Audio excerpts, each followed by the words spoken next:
And we welcome you back inside the AC Jordan Arena, Bowie State University, Bowie, Maryland, as we get set for Game 2 of the semifinals of the 94x50 League.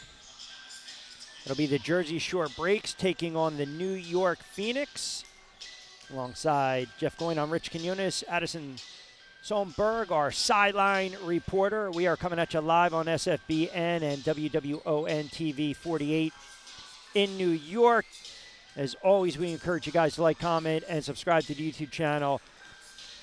Jersey Shore, they went through a coaching change late, picked up a couple wins, got in as a 6 seed, was able to go on the road and defeat Baltimore. Jeff, a team that they were 3-1 against, won a lot of road games against Baltimore. Now all of a sudden, they're going against a team that, let's just call for what it is, two teams that do not like each other. They might respect each other, but they don't like each other. The New York Phoenix got the bye. They're the 2 seed. Capital already dispatched.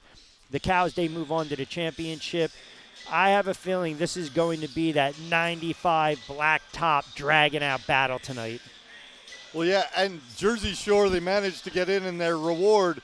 Yeah, they're not on the same side as Capital.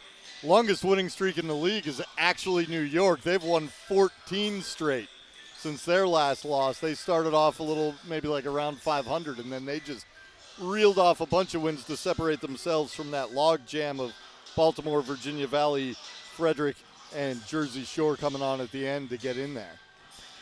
And for Jersey Shore, they've got some bigs as well. They've got some veterans, and they've got some guys that can put the ball on the floor, and they also have some high flyers. Now, how does that match up against a team in the New York Phoenix that's extremely physical?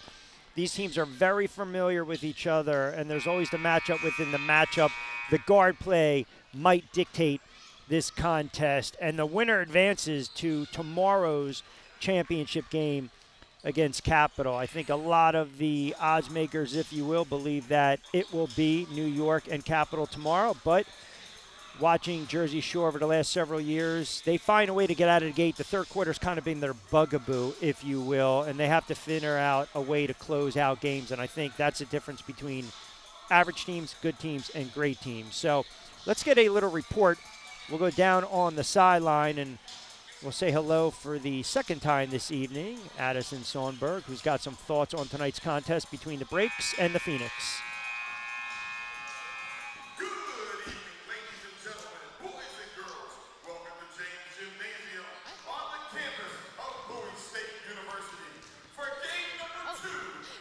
Rich, well, on paper, this is your classic underdog story. The Phoenix enter this one 20-4 as the 2nd seed while having the privilege of some rest time thanks to the first round bye. But the Jersey Shore Breaks, on the other hand, they were the last team to make it into the playoffs. And what a quick turnaround time it's been for them after their upset on Thursday against the number 3 seed.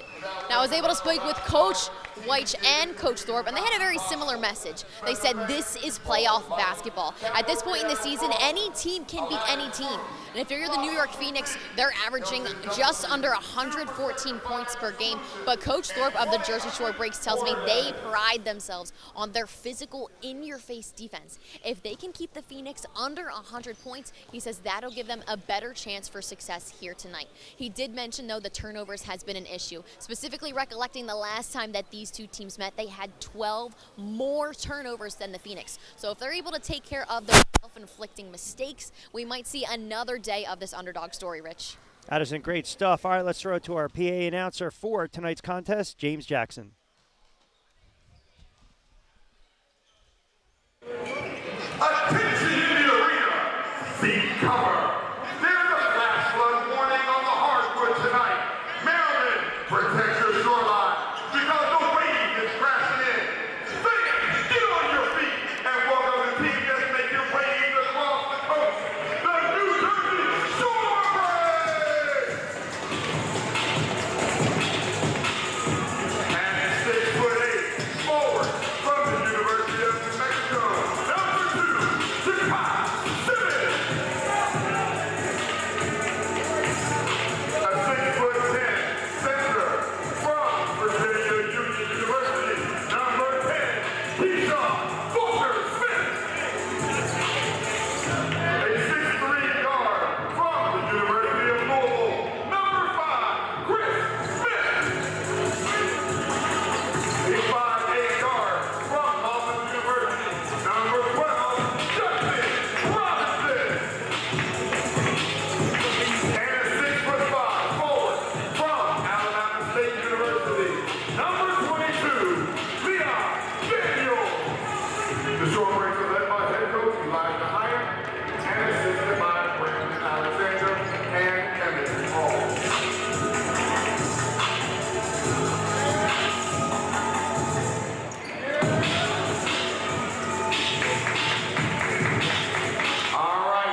Ford, Williams, Welton, Banks, Ja James, who can explode for 35 plus on any given night.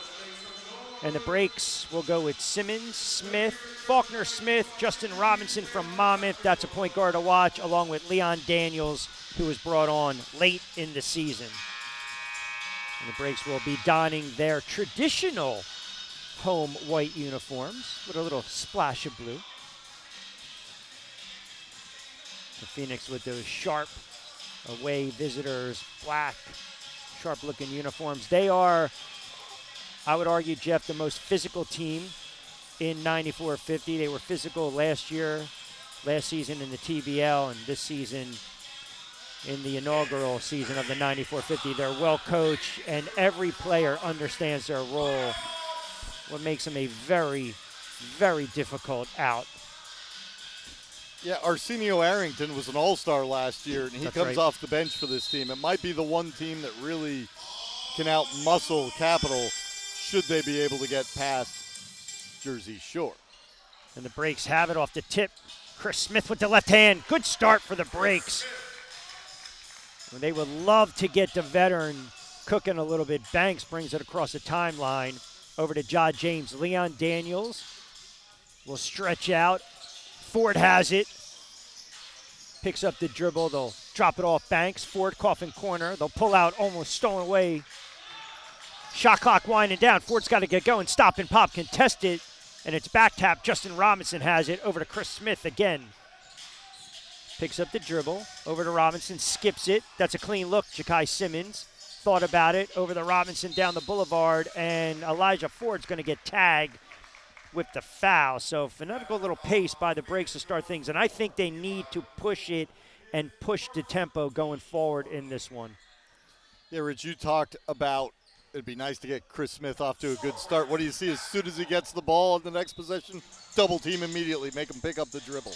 And that's where other players like Leon Daniels and Ja'Kai Simmons have to get going. Smith likes it on the low block.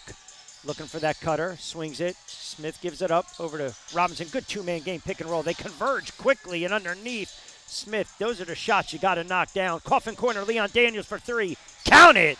So good start for the breaks, a 5-0. Leon Daniels with a three. Very good scorer. And he'll guard against his former teammate, Ja James. They played together. Little cup of coffee in the ABA for the Seagulls. Coffin corner, Banks. I think Ja'Kai Simmons was a little unsure of where that was. Drop off to Daniels. A little out of control and a good weak side block by Welton. Yeah, he stumbled there. Fortuitous to keep the ball, but good job by him to not travel with it as he went down. I mentioned the guard play. Ja James and Justin Robinson, they have gone at it this year. Two-man game. That's a clean look for Smith. Puts it on the floor. Kick out. Daniels swing it. Simmons. Got it! Ja'Kai Simmons. And Chris Smith got that started. You thought he might settle for that mid-range too, which wouldn't have been a bad shot. But he saw something that if they swung it around, the man in the corner was open. Williams, these two went at it the last time. Missed opportunity, and the breaks looking to push again. Up 8-0 early on against New York. Good look! And a kick-out swing. Daniels against Ja James wants that matchup. Picked up the dribble, swings it over to Smith, thinking about it, pulls out Williams to Simmons. See if Keyshawn Faulkner Smith cuts. He doesn't. Simmons picks it up. Long three, Chris Smith. Off the iron. Not the best three-point shooting team, but if you want one player to shoot it, you can live with Smith. Thinking of, great three-point shooters in this league, Williams gives it right back up to Welton, and off the glass, Ja James who missed. So finally, the Phoenix get on the board, trailing 8-2. Jersey Shore is not going to win this game living and dying by the three-point shot. I can tell you that right now. Yeah, New York, not the start they wanted. Long trip. Coming off the bye, maybe a little rust for them too. Simmons the high flyer in the highlight reel trying to take Banks. Tough shot. And that's a wasted possession, and that will drive Elijah Thorpe absolutely batty. There are teams that they can ill afford to give up free possessions. Jersey Shore is one of those teams, and defensively, Jeff, they want to keep it right around 85. They believe if they can hold New York to within 85, they have a puncher's chance. Kick out, James to Banks, in and out, and back tap, and then quickly outlet, Daniels to Smith. Simmons was trailing. Chris Smith using that body and bang, and he draws a contact, and Elijah Ford's going to get tagged with the foul. Yeah, the veteran presence of Chris Smith has been apparent on almost every possession. The only one where maybe he didn't drive the bus was the last one where they almost ran out of time.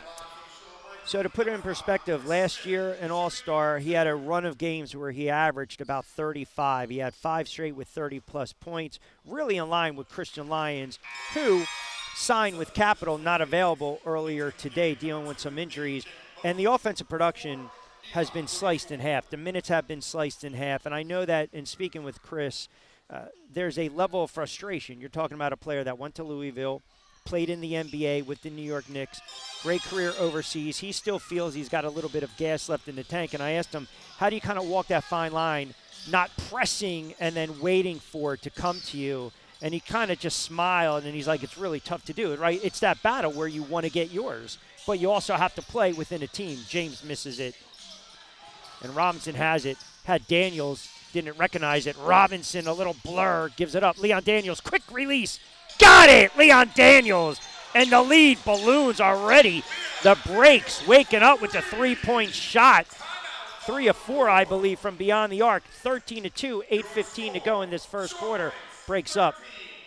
Yeah, they've just come out and blitzed New York. And again, maybe we talked about would Capital have a little bit of rust.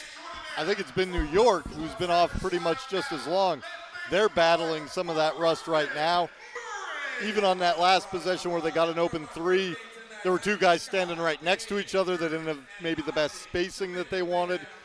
And Jersey Shore, who had to play earlier this week, they haven't been off as long. They seem to be the team that's a little more cohesive coming out, and they're 4 out of 7. New York Phoenix just 1 out of 7. The one thing you can say for New York is they have not turned the ball over. Now you look statistically throughout the league, and Jersey Shore does not score a lot of points. I think they're a touch over 91.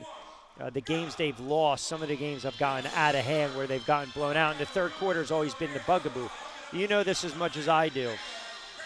Good teams, they can hang around. Great teams close out games. They're still learning, and it's one of the reasons that they only won 7 games this year. The Reading game in overtime, there was a breakdown late, and Miles Carter, the Dell State product, blew right by Chris Smith. Chris Smith got a little measure of revenge with the coffin corner 3 against Baltimore. Point is, they haven't really played a complete game, and this would be the perfect time to finally have that complete game. And I mean, that's for sure. And like you said, it's a process for these guys. They do have the veteran presence in Chris Smith, but a lot of the other guys are less experienced. They do also have other guys who have some experience, but it's not roster-wide, right, the way you saw with Capital, even Frederick, also New York. Those teams had longer resumes for their players getting these jobs, and the guys who had shorter resumes didn't play a lot of minutes.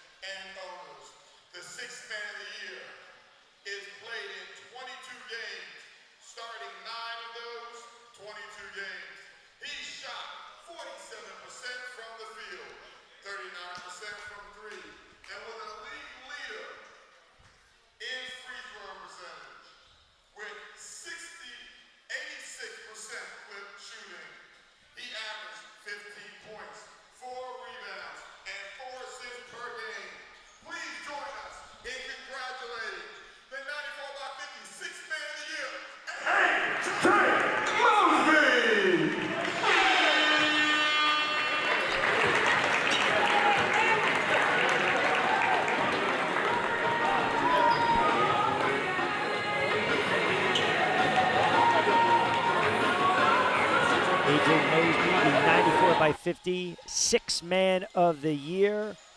And just to put it in perspective, A.J. Mosby can start on every team. And I always enjoy speaking to him as well because I asked him, look, you played in Albany all those years. You know, you're such a productive pro, been around the block. And the first thing he said to me, Jeff, he said, you know, Rich, I don't want to disrupt team chemistry. I mean, think about that. That's a coach's dream. That's why Travis White loves him, and they have that familiarity those years in Albany. A.J. Mosby is a pro's pro. He's a fantastic player, walking up the ball right now on the floor. Congratulations to him. Gives it over to Banks. Robinson meets him. Williams swings over. Back over to Mosby. Quick release. Banks thought about it. Stop and pop. Denzel. DB drops it home. A little bit faster ball movement on that possession there from New York. 13-4, breaks up by 9. Robinson and Ja James going to be a fun battle. Smith on the low block. See if he goes that baby hook. Tries to pull out Williams. Little crossover by Smith. Got poked away. Excellent job defensively. Turnover breaks. Ja James over to Williams. Little floater. And a nice timeout that was called by New York. They rip off 4 straight, and just like that, they trail 13-6. Couple careless turnovers by Jersey Shore. 7:14 to go in this first. Yeah, Williams poked that ball away, and then he got rewarded at the other end with the finish. And like you said, they're starting to cut into this early Jersey Shore lead. Robinson got to get going, being harassed. And this is one of the other bugaboos. A lot of ISO ball, and all of a sudden, this is what happens in transition. Be a little hard pressed.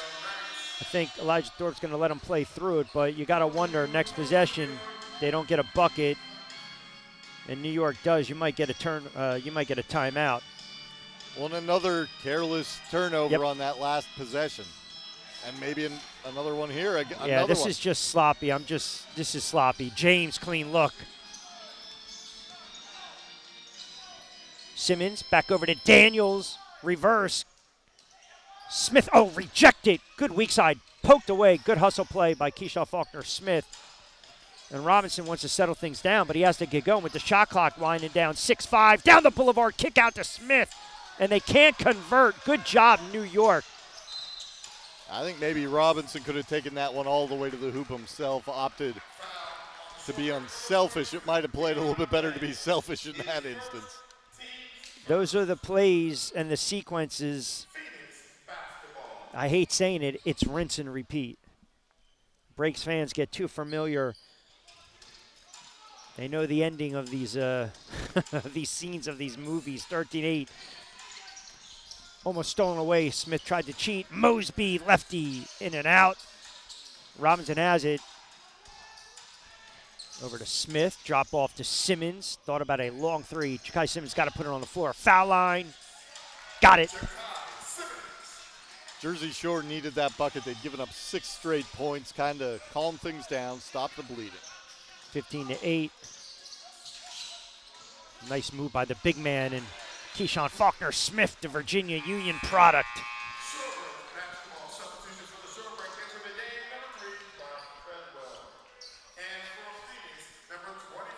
Josh Treadwell played somewhat locally to here at Coppin State. Yep. Checks in. Treadwell is a little more the old school Vinnie Johnson. I mean, he can give him some instant offense. He's had games where he's ripped off 6-7 straight buckets. That is a tough move off the glass with the left hand, banging. Welton. And that's Welton. Welton on Treadwell. Robinson receives it. Not gun shy, and they give it right back up. And there's a jailbreak, another opportunity. Ja James, stutter step, thought about the three, can't convert, and he came up a little lame. Ja James usually will pull the trigger right there. Hesitation. I think going to your point, Wally Hepburn's getting ready to check in for New York. New York definitely a tad rusty. It's that layoff. Yeah, they're just, they don't look like they're on the same page now offensively. Defensively, after the early run by Jersey Shore, no complaints about New York. They've come up with 5 turnovers, I think, in maybe the last 8 possessions, 10 possessions. And I think if you are the Breaks, Justin Robinson, number 12 with the ball, has to have a hand in this one. And he gets the 3 right there. He's got to be more assertive. He has to have confidence whether he's stroking it or when he decides, I'm going right to the tin. He might be that X factor for the breaks. Knocks down a big 3, lead back up to 8, 18-10. They go right down on the low block. Good look inside. Hepburn with the reverse. Can't get it to drop. That size, little baby hook. And another opportunity. And Smith got a pull on it. Robinson again. Drop off. Treadwell pulling the trigger. Off the mark. Simmons skies in. Can't get it. Hepburn has it. New York slowing it down a little bit. Trailing 18-10. Under 3 to play. Unselfish. That's a great drop off and dump. Tyshawn Pickett. Yep. He was a mid-season, actually I think a late season. He was a very late season acquisition. Jersey Shore was contemplating signing him, and they missed the boat. Travis Weiss came in, and they stole him away from the breaks. No, they just signed him early. Nice drive by Robinson. That's the Justin Robinson, if you're a breaks fan. That's what you want to see. He's got to have confidence when he goes to the basket because he's capable. He scored 2,000 points in Monmouth. He's a very good player, and he can score in bunches. Baby hook again. Smith with the rebound. It's an 8-point lead. Jersey Shore. They go right inside to Keyshawn Faulkner. Smith got a tippy toe on that tap dance on that line. Little floater Robinson. Oh, he's starting to heat up. That's what they want. 7 right now for number 12, having himself a good first quarter. Largest lead sits at 10. And breaks up 22-12, under 2.5 to play in this first quarter. They've weathered the storm when there was that 6-point run, and now they do have it back to 10. Treadwell got caught. And just still, New York just doesn't look crisp on offense. They look like they haven't played in a week, and sometimes I don't know how much practice they might have been able to have during that time either. They might have only been able to have one practice. So yeah, that's another good point. I mean, we see this, and again, I say this with respect, with the pro leagues in the States, in the lower level, lower tier leagues, right? The practice time, sometimes you might get 4 or 5 guys show up. Guys work, they have families, they're overseas, they come back. I mean, that's just the reality of it. Sometimes you got guys coming off the sofa playing and signing. I mean, last year, Jersey Shore probably went through 50-something odd players. I think at one time they wanted to suit me up. I said, no, I'm good with the microphone. I can knock it down from beyond the arc. Don't get me wrong. But that's the bugaboo with the league, and you have to figure out a way to get a little rhyme and reason and consistency. Pickett knocks it down. Josh Morris checks in for the first time. So you got a backcourt right now of Treadwell, and Robinson should be that primary ball handler. Morris is a big load down there. He's dangerous when he stays out of foul trouble. Faulkner checks in as well. Charles Funches, pardon me. And Morris looks like he ought to be guarding the blind side of a quarterback. Yeah, he's a big boy. And coming back, transitional defense turns into a bucket and a dunk by Williams. It's just he has to stay on the floor, and he's had problems in foul trouble, especially when he gets on the low block because he's got a tendency to hook the defender. Ja'Kai Simmons, who's been so quiet in this first quarter, over to Morris. Tough shot. Late whistle. I'm a little surprised on that one. They're going to get Mosby. Oh, Wally Hepburn. I think maybe a push on the back. I think he bailed out Jersey Shore right there. Yeah, must have been backside. Morris there shooting the fadeaway at 310 pounds. There's part of me I'm like, nah, just go through him. You want to beat on those bigs from the other side, wear them down a little bit. That might be a shot that's definitely in his repertoire, but let's see what he does here. Nice shot, baby hook by Morris. Nice soft touch. That's a confidence builder for Morris as he smiles with Pickett. They're familiar with each other. Marinari checks in for the first time, number 23. He gets his minutes because he plays both ends of the floor. Stop and pop Wally Hepburn. Oh, that is just an unguardable shot. He's made a living out of that shot. Back in his college days, he was a very smooth player in the Pennsylvania State Athletic Conference at Lock Haven.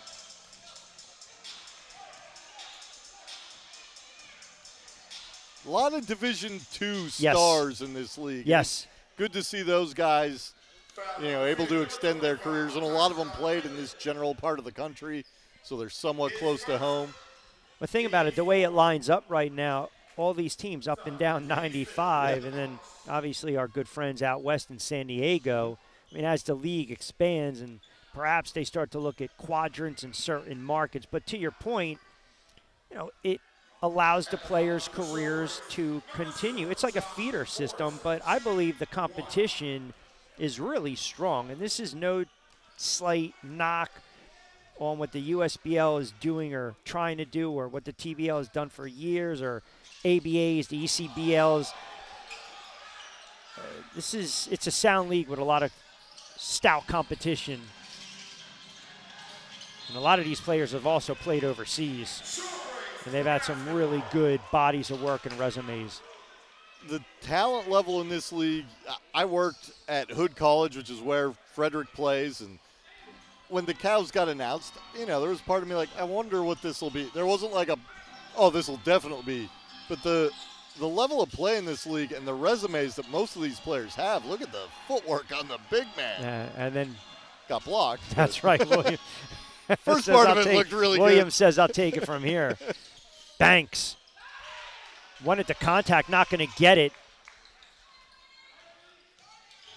Getting a little sloppy right now, and they're going to let him play through. That is a late foul, and I know Travis White is beside himself. That is a late call. Now, the other thing, too, I want to point out, these two teams are extremely physical. Now, depending upon what refereeing crews you've gotten throughout the season, a lot of fouls are assessed when these two teams plays. And unfortunately, we've seen some technicals as well. They just don't like each other. There's a respect there. You're talking guys that are on the floor right now. They played against each other for years. They might have went to college, high school, same teams throughout different leagues. So there is it starts to speak to that, the respect on the playground, right? You got to come out and earn it. Yeah, that's for sure. And I know even, you know it way better than I do. But I even just thought, even of the New York, New Jersey angle, that could just, that's just a little bit of a rivalry in general, Absolutely. even if they don't know each other. 1-2, 25-18. Hepburn puts it on the floor, stop and pop, and that was contested. And Morris just flailing elbows right now, and they try to go for that steal. They got to get across the end line, and they do. Simmons does. Ja'Kai Simmons hop, skip, and a jump. And Wally Hepburn contested that one. Coming back, Denzel Banks got to get it going, and he loses the handle. Sloppy first quarter of play late. And the Breaks lead at 25-18 after 1 quarter of action. I think you are 100% correct with the Russ, because defensively, this is a game that plays right into Jersey Shore's hands, because now you're looking at right around 80, 85 points. Yep. New York shot just 8 out of 24 in the first period. They did not knock down a three. The ones that they did not turn the ball over, though. And that, to me, does maybe talk a little bit more to just general rust, because I'll just do this myself. They're not moving it around. It's almost been an aberration when you go, that was really good ball movement. There's been a little bit more one-on-one than maybe they'd like. And the Jersey Shore has out-rebounded them 17-12. Now, to a degree, when you got New York missing as many shots as there are, there's a lot of defensive rebounds to get. But you would have looked at the two teams during warm-ups and thought maybe New York is probably going to have the edge on the glass. You look at New York as a whole, I mean, look, they average right around 113. They shoot close to 50% from the floor, and they're a pretty decent, by league standards, three-point shooting team.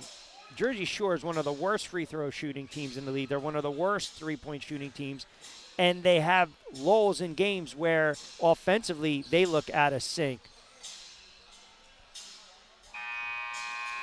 Looking at Jersey Shore, Justin Robinson, like you said, when he got a little selfish maybe and started taking the shots, he's 3 for 3 with 7 points. and you turn the page to the other side, some of the names you would think we'd have heard a lot maybe in the first quarter. Mosby's scoreless.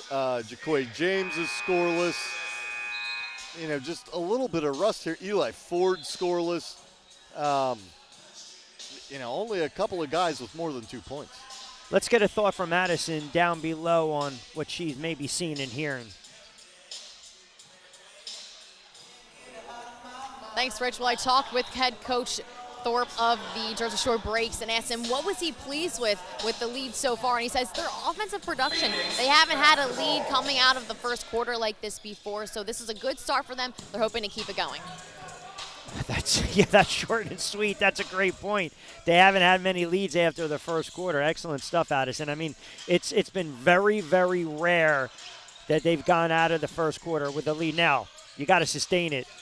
Mosby misses Morris with the rebound. So it's interesting lineup right now for Jersey Shore. Marinari brings it across. Funchess on the floor, Treadwell, Morris, and James Stanback, who, they brought him over from Capital because they were hoping Morris knocking down his second. That's a good sign. They were hoping Stanback offensively can give him about 15 to 18.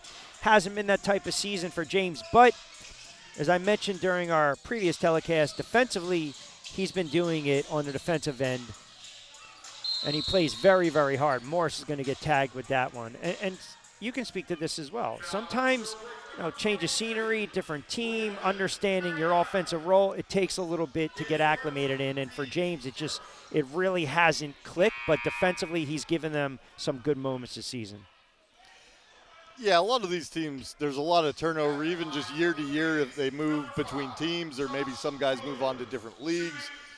And sometimes, you don't want to say the fit's not there because that makes it sound bad, but maybe there's a little bit of the way I play and the way you play are both good, but they don't agree. That's a great point. So a couple positives if you're a fan of the breaks. You saw Robinson a little more assertive, and Josh Morris knocking down some shots. Smith early on. And this is a luxury now to go a little more deeper into the bench and some of the role players and give players like Jakai Simmons, like Chris Smith and Robinson a little bit of a blow. Morris banging and gives it right up. Got to get rid of that ball quickly and swing it. New York now, Mosby entry pass. Good look. And Funchess is going to get tagged with it. I don't know. That's an unnecessary foul right there on Charles Funchess, but that's the right call. Morris tried to throw that pass, and Tyshawn Pickett did a good job of playing defensive lineman there and just get your arms up and hope they throw it into you. Williams back to the line. 36%, averaging right around 10. Ooh, and he banked it. Why not? I mean, I'm sure he called that one, right? I think I heard bang as he wound up. I can remember, him getting to the line when they played at Frederick, and it's weird because you look at his form and it doesn't look bad. It doesn't look awkward. It's largely fine. There's guys with much more unique form that shoot a higher percentage than he does. Never been able to quite figure out why he doesn't make more. Treadwell, they didn't call. Treadwell wanted to call. I think they might have missed that on Hepburn. Hepburn now right to the rack, and he can't get it to drop. Morris. They might have been able to get Funchess with slapping the backboard there. And now they're finally going to get Wally Hepburn. I believe they did miss it coming back the other way, so we want to say it evens out. Absolutely. Now, this is kind of interesting because Wally Hepburn gets tagged with a second, and typically, now here's an opportunity to go back to the bench. I'm curious if he's going to stay on the floor right now. And Jersey Shore not wasting any time. Treadwell comes out. Daniels now will also become your first option offensively. They should allow him to put the ball on the floor a little bit more and create. Mosby draws out Stanback. Shot clock at 13. Foul line extended. Short on that one. Just the shot has not been there this year. Yeah, just 35%, and sometimes you're just getting a slump. There aren't a lot of games in this. Oh, nice take, strong take, and that's Pickett. You know what happens too? You start overthinking, and it's just sometimes it's a confidence issue. I missed the last two a little left. Maybe I should aim a little right. Then you miss it right. Or I've been too strong and you miss it short. You overcompensate a little bit. You just start thinking. At the line for the Phoenix, number 25, Tyshawn. Pickett has been an excellent acquisition for New York. He comes with a stout resume and pedigree, averaging around 15. Solid free throw shooter as well. He's checking in at, I know he's a very late season ad, but he's Yes. at 91%. Yeah, And seeing 91% at the free throw line and that he played at Bradley, I'm instantly reminded of Hersey Hawkins, Hershey Hawkins, the Hawk. That's right. Sixer. See, there's the lack of confidence we just talked about. Smith gives it to Stanback, and Stanback it was like hot potato. He's got to have the confidence to either be decisive, to put the ball on the floor, or if not, give it back, run around, flash a little bit, open up the offense.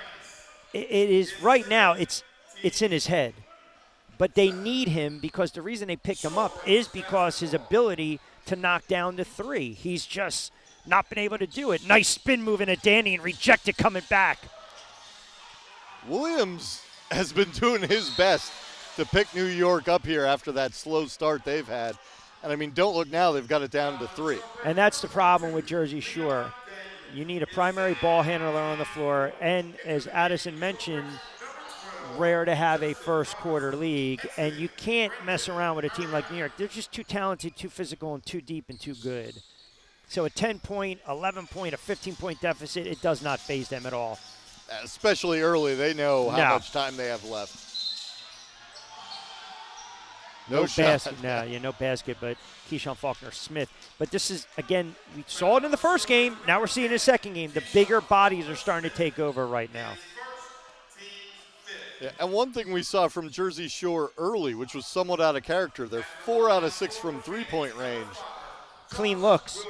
But New York tightened up a little bit. Right. They started. That's right. I don't know the last time they took a 3. I think they were 4 out of 5 in the first, and they've taken 1 here in the first 2 minutes and change. So That's an excellent point. You see the adjustment by the Phoenix. First one is good. Williams, double-double machine. Trenton, New Jersey product, East Stroudsburg.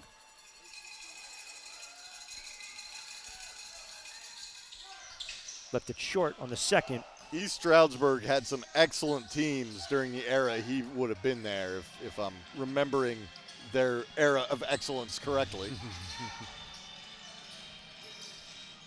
Robinson, that's where he's got to pull the trigger. Coffin corner, Smith can't knock it down. That's the clean look that we talked about. Bucket ties it, 3 takes the lead. And how about this? 8:57 to go in the second quarter, and Ja James been extremely quiet. Foul line extended. Short, Stanback with the rebound. Robinson has it. Here come the breaks up 2, 27-25. Robinson, foul line, stop and pop. Got it! Justin Robinson, that's his spot.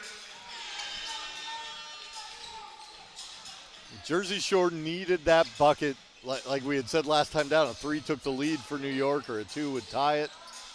And you start to see now, you see how it's starting to get a little more chippy and physical down on the low block.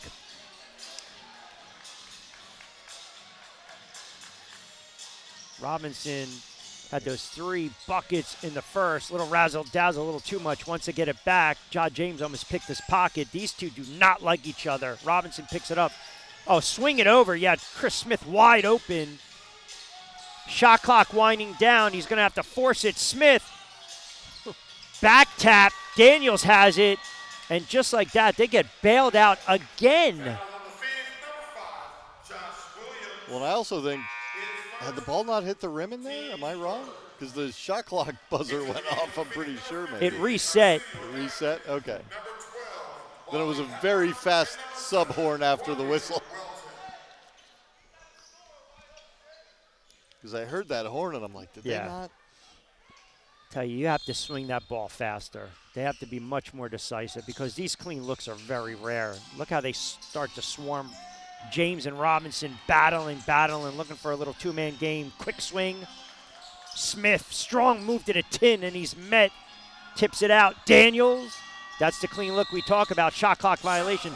Excellent job by New York. Poor possession by the breaks. Yeah, for that first shot, once they got settled, they did swing it around to Smith, I believe, in the corner.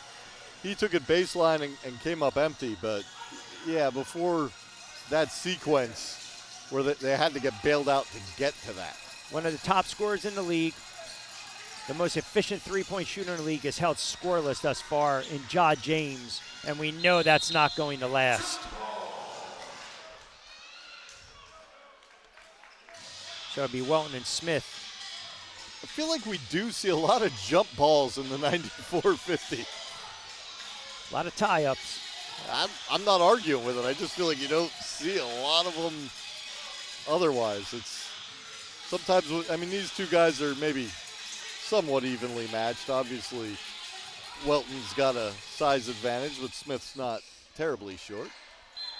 But sometimes when you get some of the guys who you know, like, I don't know if this guy's ever taken a jump ball in his life, those could be fun.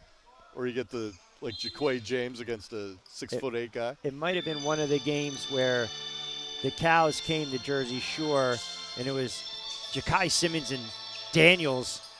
I mean, it was just, I think Damian Daniels just was resigned to the fact, go ahead, it's yours. Yeah.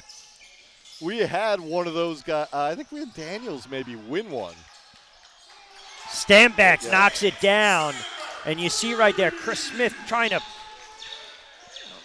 get it out of him. Get him out of him, shoot the ball, stroke it.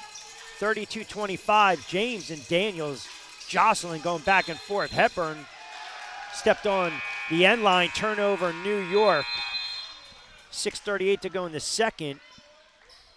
That'll be immediate timeout. So the break's up by 7, 32-25. This is the second semifinal of the evening. Capital advances to tomorrow's championship. Who awaits them? We have a long way to go. This is 94 by 50.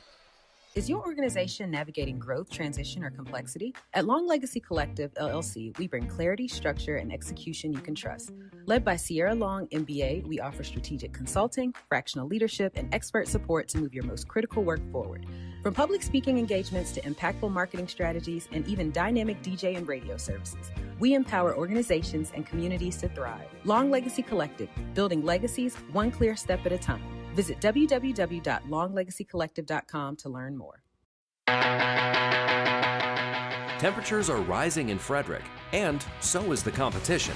Spring is swarming season, and pests in our area are on the move. Protect home base with the local experts at American Pest. As the official pest control provider for the Keys and proud sponsor of the Cows, we're always here for your home team, indoors and out. American Pest. Pests are no match for us.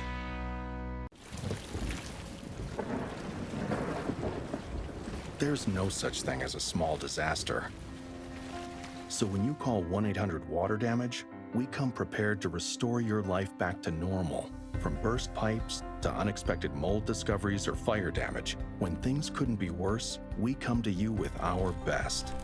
With empathy, expertise, and a truck full of seriously powerful equipment. 1-800-WATER-DAMAGE, restoring what matters most. Where should we start first?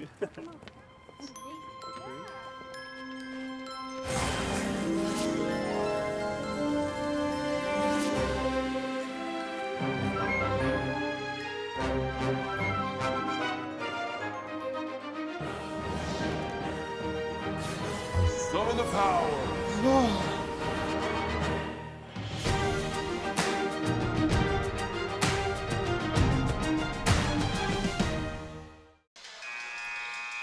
And we welcome you back inside the AC Jordan Arena. Bowie State, historic university, home of the Bulldogs, Bowie, Maryland. 6:39 to go in this second quarter, and Jersey Shore leading the second seed in New York Phoenix 32-25, moving left to right in their home whites. Robinson back on the floor with Smith, Daniels, Smith, and Stanback, who had a big three and a good adjustment defensively. Banks, count the bucket. Hepburn found him. Those are the turnovers that I feel I talk about a lot during the regular season. They've got a lot of momentum. You get that media timeout. You have an opportunity to think about it, and then you give it right up coming out of the timeout. Eighth turnover in this one already. Long two there for Smith. I don't like that shot at all.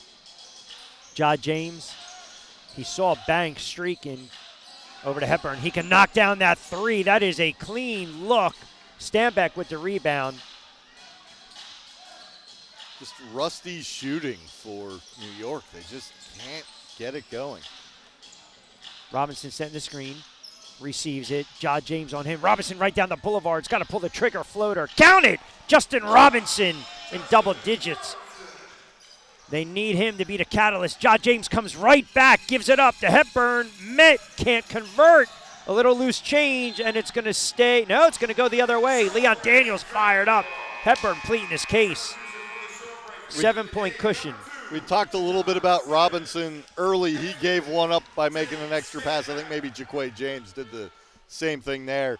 Thought he could get his teammate an easier shot, but didn't turn out that way. He could have probably just tried to finish that one himself. Sometimes we talk about being the selfish player, unselfish. 3, Robinson. So those are the shots. They can live with them when they drop, but there's a time and a place for some of those threes. And look, he's got the hot hand. You live with it at that possession. Hepburn over to Banks, off the glass. They cannot find the ocean, and then insult to injury, Banks gets tagged with it. But the possessions, Jersey Shore has to understand they keep chucking threes or they're just careless with the basketball. You're giving free opportunities and possessions right back to a team that, as you mentioned, is at the longest winning streak in the league, that can score a $125, a $130, and that's a recipe for disaster for the Breaks. Yeah, that last three there by Robinson, he took it over Arrington, who's 6'9". He was giving up a foot of height there. Maybe not the best selection on that one. Robinson with James. Looking for that screen, penetration. That's his spot, foul line. Count it, Justin Robinson. That's his sweet spot right there, and he's letting his bench know about it. 36-27. He circled through and went right to that spot. He could have gone elsewhere, and he just like a magnet shot to there. And they double. Simmons back on the floor. They missed Banks. Spin move. They double him up again. They'll swing it. Mosby right now. Got to get going. 4-3 floater. Got it to drop. A.J. Mosby. Didn't see a ton of him in the first quarter as they try to get going. He's the guy that comes off the bench and scores, so he's used to being a little cold and getting his shots up, as opposed to some of these starters who we've seen struggle a little bit so far.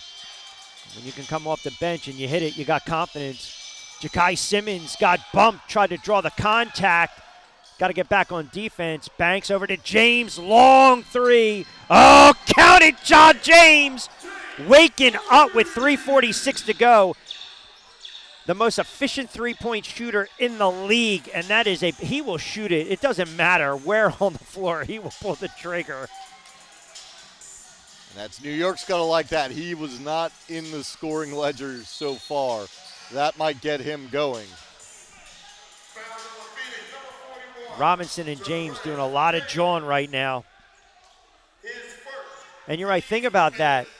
Poor possession, now you're sitting there and you're up by 7. He comes back and drills a three-pointer. You have an opportunity to go to 9, right? I mean, it's the little things that add up during the course of a basketball game. Robinson to the line. He's had himself a really nice first half. Yeah, that matchup with he and James, we talked about it pregame, especially because of your knowledge of these two teams. That's definitely been a matchup to watch, and it's been lopsided in Robinson's favor. We know James can turn that on a dime Correct. at any moment. I think Robinson, he wanted to come out and make a statement. Oh, Ja James just bulldozed right into Robinson, and this is what happens.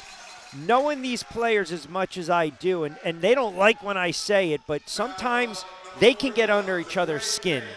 And I have a feeling we're going to see that matchup in battle, but you have to play within yourself because it still is that team sport. I mean, this is not Dominique and Bird in 88, right? So who knows? We might get something like that. But Justin Robinson has certainly been the spark plug on offense. Ja'Kai Simmons thought about the three, rolls it over to Leon Daniels. Wants that matchup on Mosby. Oh, rejected, no goaltend. Yeah, they're going to count that one. Yeah, Welton got up there, but he ball was on the way that. down.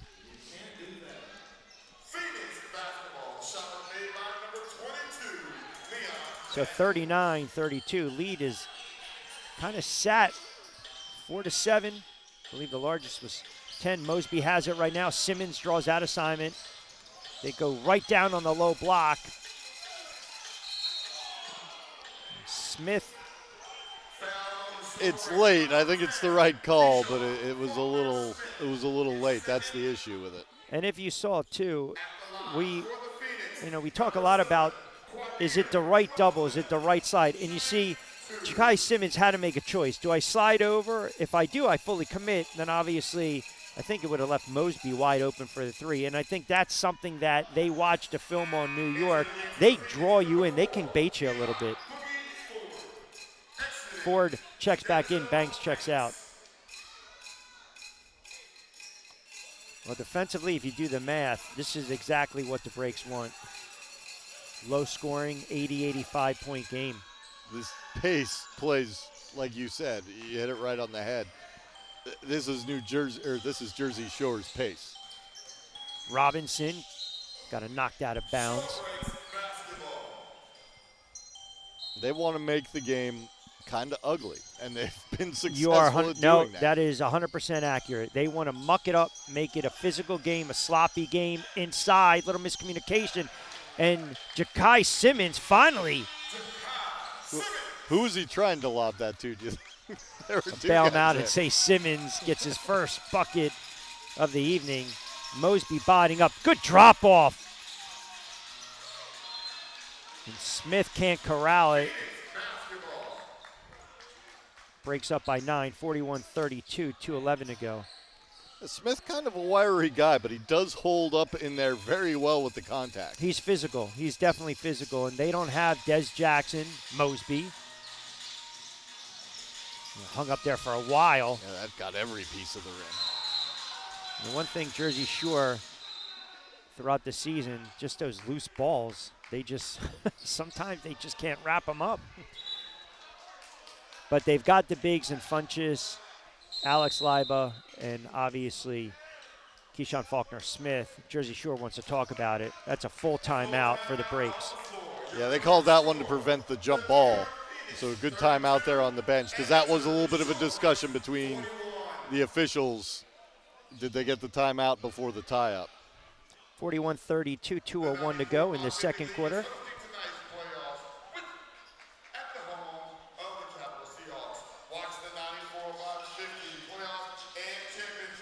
The turnovers the last couple of minutes have slowed down for Jersey Shore. That was kind of the one thing that we were talking about that they were doing. It's just letting, hey, come out of this break, turn the ball over. And that was one of the things that was letting New York get it down to 4, get it down to 2. But they haven't turned the ball over in a few moments. The one thing they haven't been able to do, though, is get New York to turn the ball over. Just 2 turnovers for the Phoenix so far. And I have been impressed. As poorly as New York has shot the ball, Jersey Shore has limited them to 1 attempt. They've just been getting 1 shot at it. If it doesn't go, Jersey Shore's done a great job closing out on that glass. We watched that last game. Frederick giving up 2, 3, maybe even 4 chances sometimes, although I don't know that they had to do that much because there were so many OG Anunoby tips off the missed shots, just guys coming and flying in and tipping it in. But we haven't seen really any of that for Jersey Shore. They've closed it out on every miss. They have to win, to your point, they have to win the battle of the boards. They cannot, when this game's creeping into the fourth, there can't be a disparity where New York has 60-something odd rebounds and the breaks have 35, 40. That's not going to win the ball game. They just have to be much more physical, and I think the rub is I have to kind of mix and match. Now you'll see for the first time, different lineup, going a little bigger with 2:01 to go. Robinson will be the ball handler. Junior Santel's on the floor, who's a very good player baseline. He's had some issues with his lower back, but very explosive. And then Alex Leiba, who played at Pepperdine. He came on, strong out of the gate, right? It's like you meet her, you go out, and all of a sudden you guys fall in love, and then there's a cooling off period. There's kind of been a cooling off period with the Pepperdine product, but around the basket just has to be a little more physical. And that's something you can't teach. That's got to be innate. And I know they're trying to push because the kid has some talent. he's got to be willing to bang down there on the lower block. I think this is a huge 157 in the second quarter to go for the Breaks. Up 9. Robinson forced it. Almost got it, but no, popped out. Probably maybe not the shot they wanted. And it's going to go the other way. Kind of maybe hooked a little bit. And that's on Welton. But is now, as crazy as that sounds, that's a confidence builder for number 11. Because I just told you, he's got to bang a little bit, be physical. Now, it played to him, which is, it's beneficial for the Breaks, obviously. Robinson, foul line. And Leiba with the rebound, back out, second chance opportunity. Right inside to Smith, got exactly what he wanted. Chris Smith got to convert there, got the matchup he wanted. A little loose change and another fortuitous bounce. Third opportunity for the Breaks, up 9. Second, third chance opportunities. Robinson right down the lane, shielding over to Santel. Baseline, lost it again. We've been talking about Leiba, and you know, he finished up at Pepperdine, but he started his career at Penn State Harrisburg. And a guy at his size, there aren't a lot of them in Division III. You know, you're happy. I worked for a long time in Division III. You're happy if you get a 6'7" guy. You know, maybe you get a 6'8" guy. But a lot of the time, you know, you might see teams playing with a 6'4", 6'5" guy because he's just a better player. That's right. Maybe the taller guys you have are just guys. So Leiba wasn't seeing that depth and the need to get physical probably until he went to Pepperdine. That's right, that's right. And Young still, you know, you want him to fill out and get a little stronger. Santel knocks down the second. That's another issue with the Breaks, one of the poorest free throw shooting teams in the league, and I know their fan base hates when I bring that up, but stats don't lie. They converge quickly and almost stolen away by Simmons. Oh, that's now how are we going to call this? Because sometimes we've seen this clear path foul, or we'll just call it on the floor. I know it's been something that the league, the refs, they typically will get together. Well, they called it. He had to foul the guy Had on to the foul tip. him, so yeah. Yeah, so I don't think you can go unimpeded. No, 'cause you the can't. next guy got possession. It wasn't the guy he fouled. Wow, that's Williams' third foul. And that he's been one of the steadier guys here for New York. He's their leading scorer in this one with 8 points. He's got 5 rebounds and a couple of blocks. He's not a guy, the way it's been going, that you really want to lose. Luckily for them, 46.3. Right. They'll be without him for 2-3 possessions, and they'll be back after the half. 1-2. Largest lead, 11. We have a technical foul on the Phoenix, number 5, Josh Williams. On Williams after he comes out, so not happy with getting called for the foul. Discretion is the better part of valor. Delay of game against the Phoenix. Shooting the technical, number 5, Chris Smith. So Smith to the line and got it to drop. Not a good sequence for No, New York. it really isn't. They are certainly out of sync, but you're starting to see the Breaks did this last week to close out the regular season. You know, they hung around. I mean, New York was about to blow them out, and then they just hung around, but they started to get under the skin. And to be fair, the officiating was at times a little questionable. They clog up the middle. Ford, oh, he's so good in that spot. Elijah Ford, really good. I mean, he had knee issues years ago, but he's so explosive, and he's letting Ja'Kai Simmons, his former teammate with the AC Gamuts, know about it. They are barking down there right now. That was Ford's first bucket. He'd been one of a lot of guys who's been kind of quiet. Robinson got to get going. 4-3. Simmons might just have to heave it. That's a bad possession to end the half by the Breaks, up by 10. That was I don't really have words to describe that one. We could let it speak for itself. It was not what they wanted there. Very sloppy basketball. But they're leading by 10. Defensively, this is exactly where they want to be, up 44-34. Halftime, which means we will finally catch our breath, take a quick timeout, and we'll step aside. This is 94-50, game 2 of our semifinals. Temperatures are rising in Frederick, and so is the competition. Spring is swarming season, and pests in our area are on the move.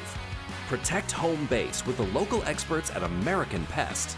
As the official pest control provider for the Keys and proud sponsor of the Cows, we're always here for your home team, indoors and out. American Pest. Pests are no match for us. Flying cows stay cool under pressure. At Stoltz, we do too. We design and manufacture precision cooling solutions that keep data centers running. Everything from AI to data in the cloud, all around the world. Headquartered right here in Frederick, we have over 500 employees who make us proud to be called one of the best places to work. As a leader in the data center industry, we're growing fast, and we want you on our team.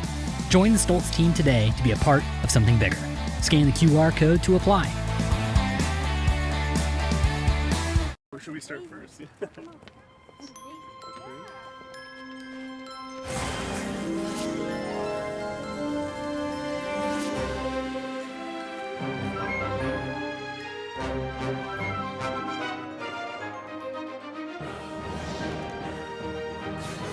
Summon the power.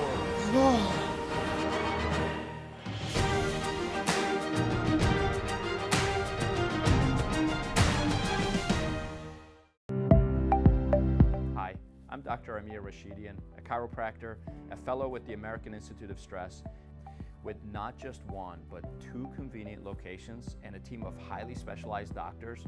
Our team at Mid-Atlantic Chiropractic Centers is equipped with the knowledge and expertise to address a wide range of conditions, whether it's chronic back pain, neck pain, headaches, or stress-related ailments. Mid-Atlantic Chiropractic Centers, where compassion meets expertise and your well-being comes first. Call us today and start your journey to a pain-free, stress-free life. Let's face it, highways are boring. Leave the traffic behind and go for a drive on Maryland's scenic byways in Frederick County. They'll take you where you want to go and make the journey just as memorable. Every turn invites you to slow down and discover something new. From captivating history to irresistible flavors to vibrant downtowns. Plan your trip today and take the road that tells a story.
This is not just cheese, or butter, or whipped cream, or even dairy-free shreds. It's every food's BFF. It's what takes mac and cheese over the top, makes a burger cha-ching, and your veggies sing. This is not just our portfolio. It's why we get out of bed. Comfort on a plate in every language. What smiles are made of. This is not just a logo. It's us showing up, bringing our A game, playing for fun, playing to win. This is not just an apron.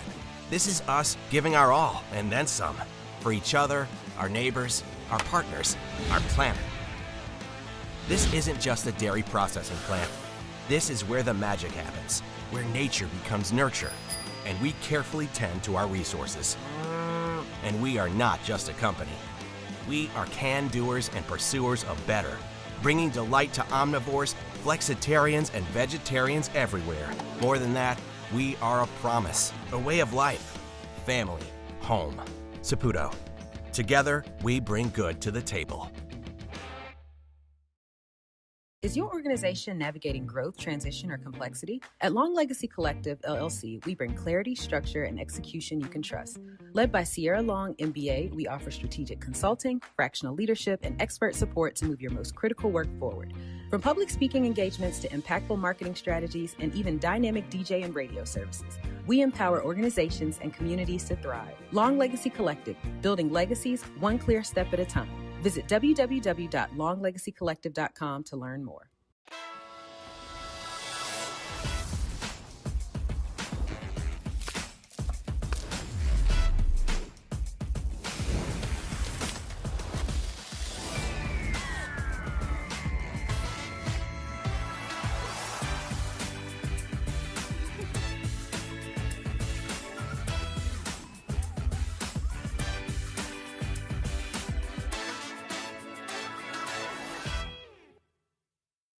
Tonight's game is supported by the Wholeness Center, led by certified life coach Bemene Piero. The Wholeness Center offers life coaching, group events, and workplace wellness for people who want to pause, reflect, and move forward with more clarity. Whether you're navigating change, leading at work, or looking for a more intentional rhythm, connect with the Wholeness Center at wholenesscenterva.com. There's no such thing as a small disaster. So when you call 1-800-WATER-DAMAGE, we come prepared to restore your life back to normal. From burst pipes to unexpected mold discoveries or fire damage, when things couldn't be worse, we come to you with our best.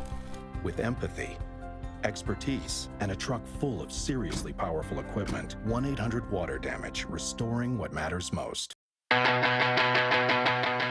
Temperatures are rising in Frederick, and so is the competition. Spring is swarming season, and pests in our area are on the move. Protect home base with the local experts at American Pest. As the official pest control provider for the Keys and proud sponsor of the Cows, we're always here for your home team, indoors and out. American Pest. Pests are no match for us. Flying cows stay cool under pressure. At Stoltz, we do too. We design and manufacture precision cooling solutions that keep data centers running. Everything from AI to data in the cloud, all around the world. Headquartered right here in Frederick, we have over 500 employees who make us proud to be called one of the best places to work. As a leader in the data center industry, we're growing fast, and we want you on our team. Join the Stoltz team today to be a part of something bigger. Scan the QR code to apply. Or should we start first?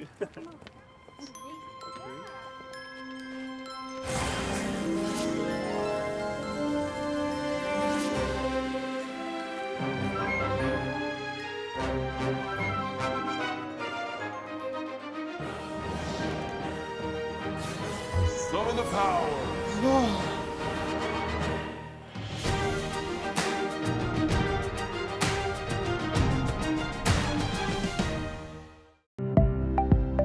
Hi, I'm Dr. Amir Rashidian, a chiropractor, a fellow with the American Institute of Stress, with not just one, but 2 convenient locations and a team of highly specialized doctors. Our team at Mid-Atlantic Chiropractic Centers is equipped with the knowledge and expertise to address a wide range of conditions, whether it's chronic back pain, neck pain, headaches, or stress-related ailments. Mid-Atlantic Chiropractic Centers, where compassion meets expertise and your well-being comes first. Call us today and start your journey to a pain-free, stress-free life. Let's face it, highways are boring. Leave the traffic behind and go for a drive on Maryland's scenic byways in Frederick County. They'll take you where you want to go and make the journey just as memorable.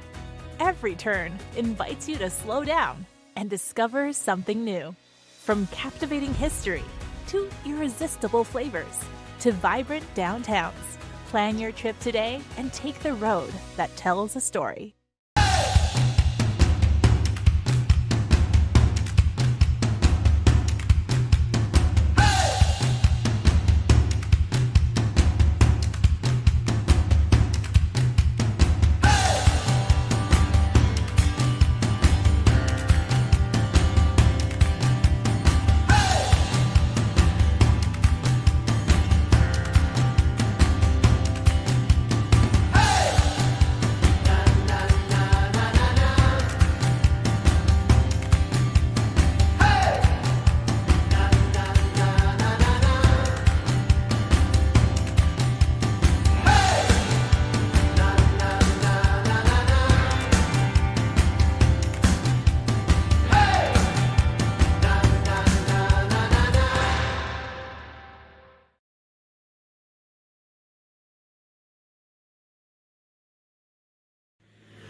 This is not just cheese, or butter, or whipped cream, or even dairy-free shreds.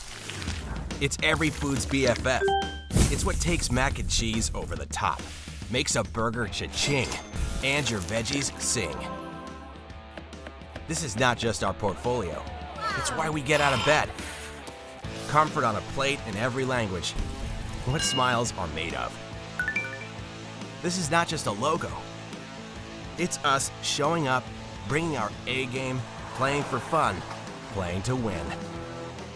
This is not just an apron. This is us giving our all and then some for each other, our neighbors, our partners, our planet. This isn't just a dairy processing plant. This is where the magic happens, where nature becomes nurture, and we carefully tend to our resources. And we are not just a company. We are can-doers and pursuers of better, bringing delight to omnivores, flexitarians, and vegetarians everywhere. More than that, we are a promise, a way of life, family, home. Saputo. Together, we bring good to the table.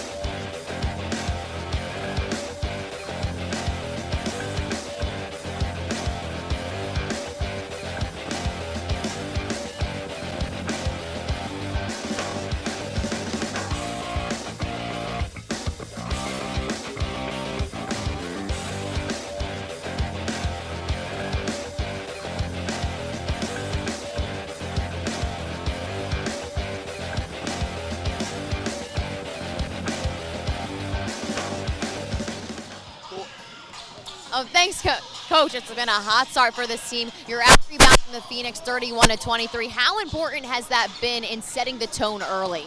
I mean, they keep limiting them to one shot, been amazing for us. That's been a big thing, but we just got to keep it going that way and contain their guards, which is hell of a scores. And we've talked before. You said at this point in the season, any team can beat any team. What needs to go right for this team to hold on to this lead and head to the championship tomorrow? Keep the turnovers at an all-time low. That's it. Perfect. Thank you so much, Coach. Rich. All right, Addison. Thank you very much, Addison. 44-34, the breaks up by 10. As we welcome you back in, even though we're up in the mezzanine of Bowie State University, home of the fight. Can I say fighting Bulldogs, home of the Bulldogs? All right, so here we are, my friend. Rich Quinones, Jeff Goyne. Listen, it's funny because I was just speaking to some Breaks fans, and they were tuning in. They were very complimentary of you keeping me in line during the first half, and they said, you need to stop bemoaning the mistakes and the free throw shooting or the lack thereof. But the reality is this. They're up 10, and they really should be up about 16 points. I mean, some missed opportunities, some ill-advised shots. but we want to be positive about it. So we'll talk a little more about that, but we want to get a flip side back down to Addison Thanks, with New Rich. York Coach, Phoenix it's been head a coach slow Travis start. White. 1 for 7 from the perimeter. What needs to change offensively to get some more looks on the outside? I mean, honestly, we just got to secure the rebound and on defense and then get out in transition, get some easy ones, and then we'll start seeing some go in. We're going to pick it up this half. We're going to play with some energy and just go out there and just give it all we got, right?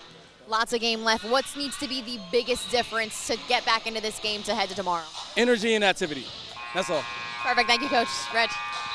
All right, Addison, thank you. So I think it's summed up right there for New York, right? I mean, the physicality, the energy.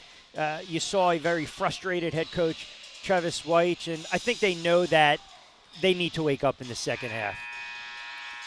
Yeah, that was just a very disjointed and out of character half for the New York Phoenix. And, you know, if we plugged in the perfect scenario and asked, you know, since it's 2026, if we plug it into Claude or ChatGPT and what is the perfect half for Jersey Shore, it might have been what we got. I mean, they want to muck the game up. They want the other team to be uncomfortable and not able to get into the flow. And it was basically exactly what they got. I mean, it was, you know, we can nitpick things they didn't do well, but we know that they know. Shoot, I sounded a little bit like, what was it, Zoolander? I know that you know that I know. You know, they know what they want to make this game. Yeah. And they know they're not going to play a perfect game, so they got to make you play more imperfect. That's a really good point you bring up. They're not the perfect team.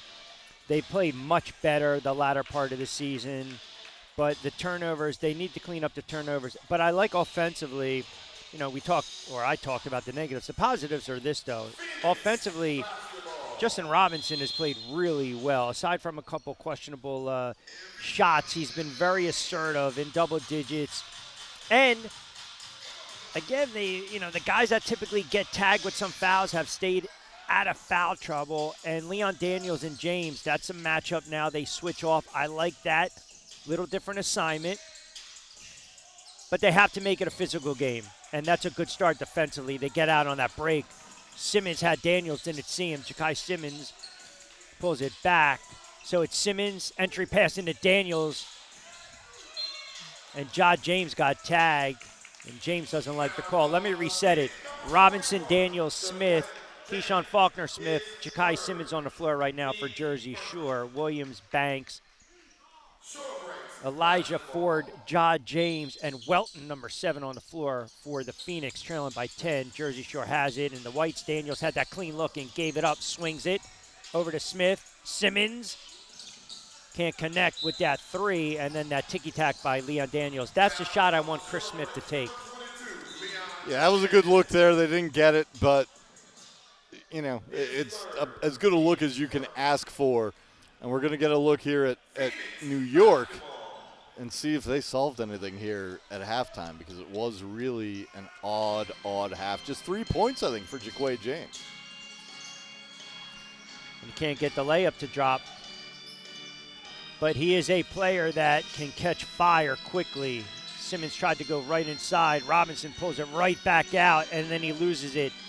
And it's been a very careless start to this third quarter. Yeah, none of this looking too pretty here early in the third. Might have been better off with no halftime. Just keep going.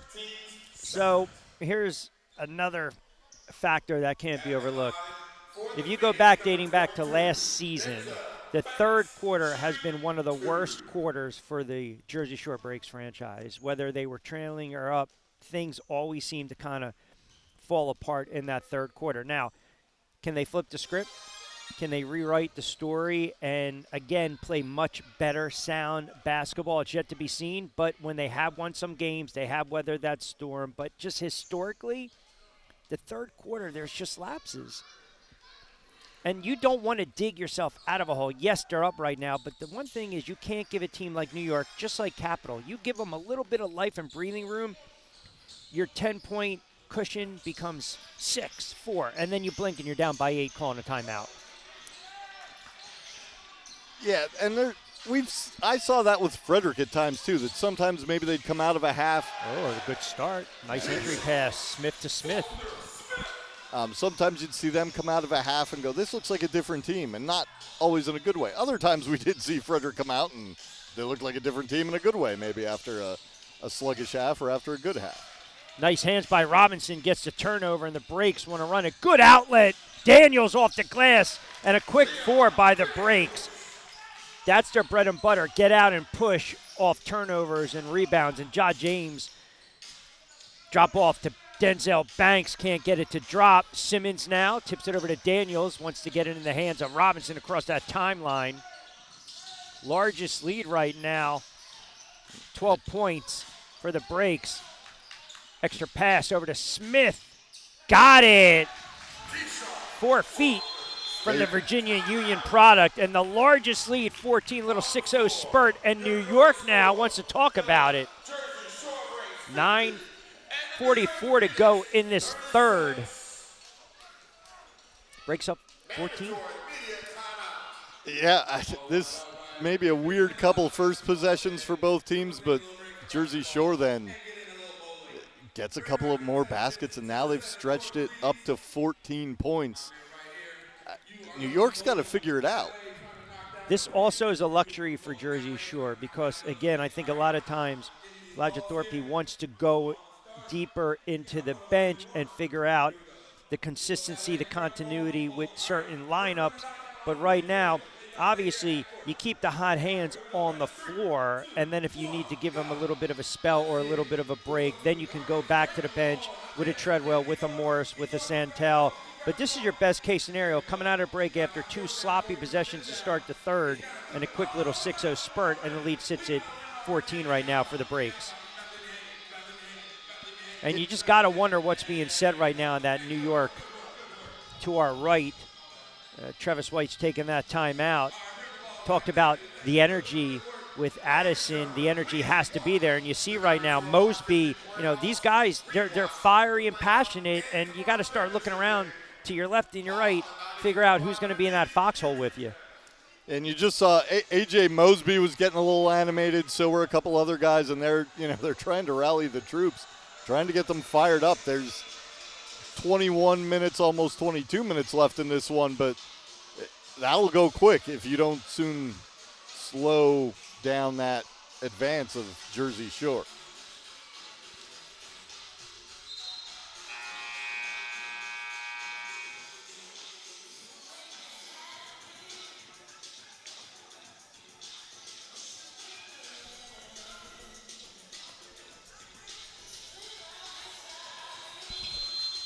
Phoenix, the basketball.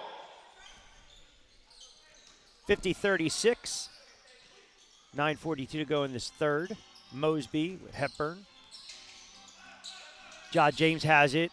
Little stagger step. Hepburn clean. Look at a 3. And off the mark, tipped around, and I think it's off of Williams' hands. And it's going to come back the other way with Jersey Shore. Yeah, there's not really anything new to point out with New York after any of the possessions. It's just sort of the same thing. They might be moving the ball a little bit better here, but the shots aren't falling at all for them. They really need to get James or Hepburn or somebody, Mosby, really going. Robinson continues the hot hand, and that's the smart bucket and the look. Foul line extended, and lead is 16 right now. James drawing a double assignment right there from Smith and Daniels. Pickett now with Smith, pulls it out. Hepburn with Robinson on him. Wally Hepburn trying to create a little bit of space. Good look inside, and an excellent job by Smith. Keyshawn Faulkner-Smith getting a big hand on it. Over to Robinson. Outlet, Leon Daniels. They pull it right back out. 12 on the shot clock. 16-point lead for Jersey Shore. Two-man game, Smith. Floater with the left hand. Chris Smith glide into the bucket. And the lead is 18 right now. Oh, whistle here. Pickett and number 10, Smith, Keyshawn Smith. There's a double foul on the floor. For the Shore Breaks, number 10, Keyshawn Smith.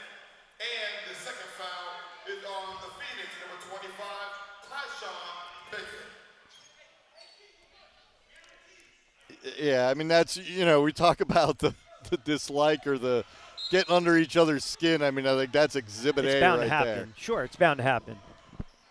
54-36. Ja James right down the boulevard. See how he used that left hand now. He got away with one. He did. He really did. And that's on Leon Daniels. And he got the call from the one official who wasn't going to be able to see what he was getting away with. See that left hand? Just enough.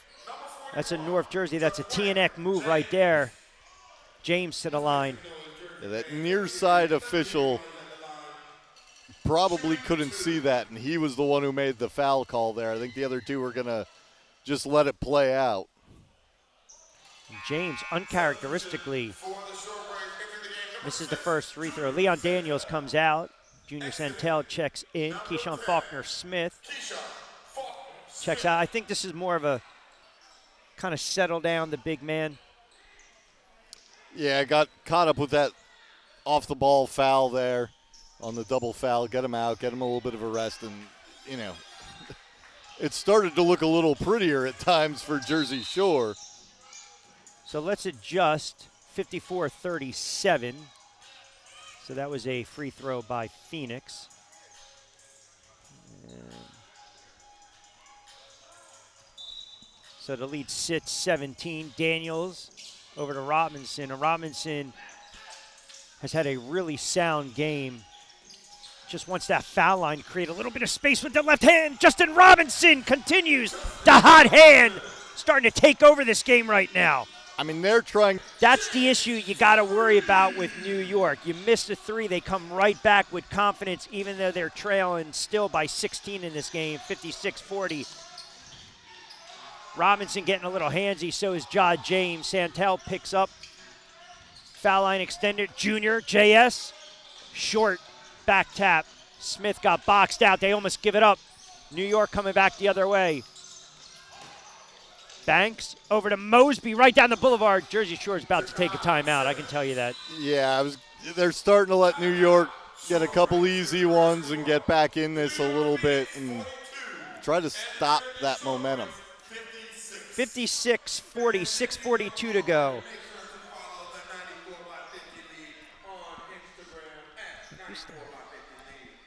So we're going to get the intern on for a few. Ready to do a little play-by-play? You a little color with my guy? All right, so I'm going to hand it off for a moment or two. We'll get the young gun to come in off to Syracuse. Oh, by the way, I saw how cocky he got when he was saying about this the last time with your other broadcasting partner. I was about to check him on the broadcast. He got to be much more respectful to the older broadcasters. There you go, Phil. All right, so Finn Hines here on the broadcast. Finn, you want to do play-by-play? You want to do color? What do you want to do? I think I'm good with color. You want to do color? All right, I'll do play-by-play for a couple minutes. So now we're on right now. Oh, we're so, on we're right now? Yeah, Oh, you're sweet. live, buddy. You're I live. guess We're that going. All right. This game has not been entertaining enough for the people, I guess.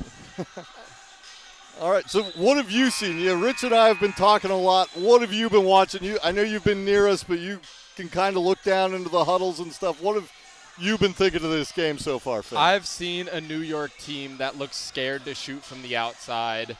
And Jaquai James, his ability to just shoot that three right in someone's face, it shows a confidence that New York can hopefully continue with throughout this game, because Jersey Shore has just been able to condense their defense right into the paint and made every single New York shot difficult, which is why they're only shooting 33% from the field, and they've only shot 9 threes so far, making 2 of those. But New York, they have to establish the perimeter offense, have to be able to shoot the three in order to open the inside and get easier shots. Yeah, in this possession here, we saw an interesting defensive change for New York. They applied some full court pressure, but Banks, number 22, was guarding Robinson. And so they did not have Jaquai James on Robinson. They wanted to get that bigger defender on him. Now let's see what New York can do out of this timeout. It's Banks, the aforementioned, finding himself open in the paint, goes off the window and in. So 56-44 your score now. The Phoenix have it down to 12, and they've won 14 in a row for a reason, and we'll see what they can do. But, yeah, they've got Banks really trying to get out on the perimeter there. Yeah, and another bigger player on Robinson. Yeah, the Phoenix early on, once they started going down, you could see it in how the players and the coaches were acting. They haven't been used to being down, especially recently, where, like you said, they won their last 12 straight. Their only losses coming to Capital in an early season fall to Frederick. But overall, this New York team, they're looking more composed in this third quarter. Yeah. And we did just see at the other end, Robinson, the 5'8", 180-pound guard, take it right to Tyshawn Pickett at 6'6", 245. Team 4. Phoenix basketball. Substitution for the short break into the game. Number 1, Charles Funches, exiting Chris Smith. So Smith is going to exit the game. Funches back in. Didn't talk a lot about Funches in the first half. He did not score, had a couple of fouls, so he had a quick trip to the bench. Here comes Robinson again. Little Euro step and the kick to the corner. It's going to be Simmons from the corner. The 3-ball, 14-point lead, 17-point lead now. And Jersey Shore in this third quarter, they looked at the start like they would fall off a bit, but recently they've been able to make these buckets. They're shooting, I think after that, 50% from three. When a team's shooting 50% from three, you have to guard them from all levels, and that really spreads out a New York defense that's known for being good in chaos. And when you spread them out, you can't let them create that chaos. We've got another technical foul here on the Phoenix. It's on Mosby. Oh, scratch that. It's Pickett. Oh, there's 2 technical fouls. And the New York bench this game, they have been pretty loud. They have been vocal about their opinions on more of the less controllables, which has resulted in, I believe, is this the second or the third tech for them? The second, I believe. And I know Pickett went over there and tried to say that wasn't on me, it was on Mosby. So I'm not sure if they got that administratively covered or not. And now here's something else.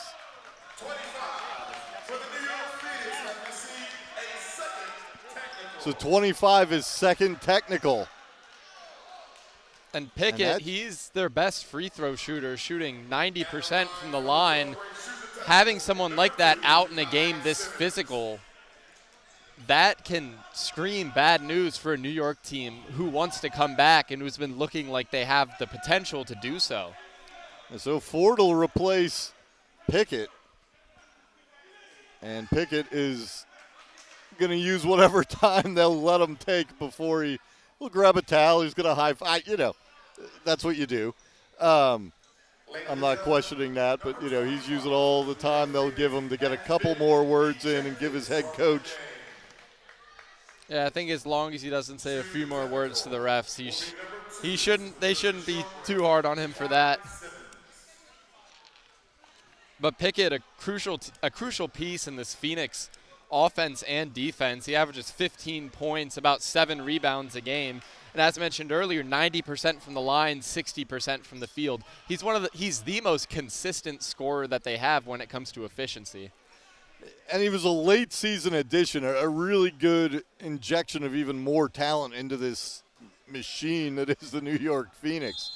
But, when you're down like this, you just gave up some free points potentially here for Jersey Shore, and it's kind of the last thing you need. This is the juncture where, I think I said it before when they got the first one, discretion is the better part of valor. Yeah, and in a game this close, you can't afford to give up points that easily. The Phoenix, they've still yet to score 50 with 4 minutes left in the third. Some teams would be disappointed with 46 with 4 minutes left to go in the half. So seeing the Phoenix just give up easy points like that when they're struggling to score some on their own, it really shows to the character of this team and how it hasn't been the greatest this game with them falling behind so much early. So Funches commits that foul. That's his third of the game. And, New York, they'll get to go to the free throw line here. It'll be Ford, 79% free throw shooter. He, like most of the Phoenix, was pretty quiet in the first half. And it's getting late early here for the Phoenix if they can't start solving some of their offensive struggles. Like you just said, they're at 47 points more than halfway through the third quarter. I mean, you think about the first game, it was 80-80 at the end of the third. You know, it's going to be much lower than that, especially probably for the Phoenix, unless they can heat up.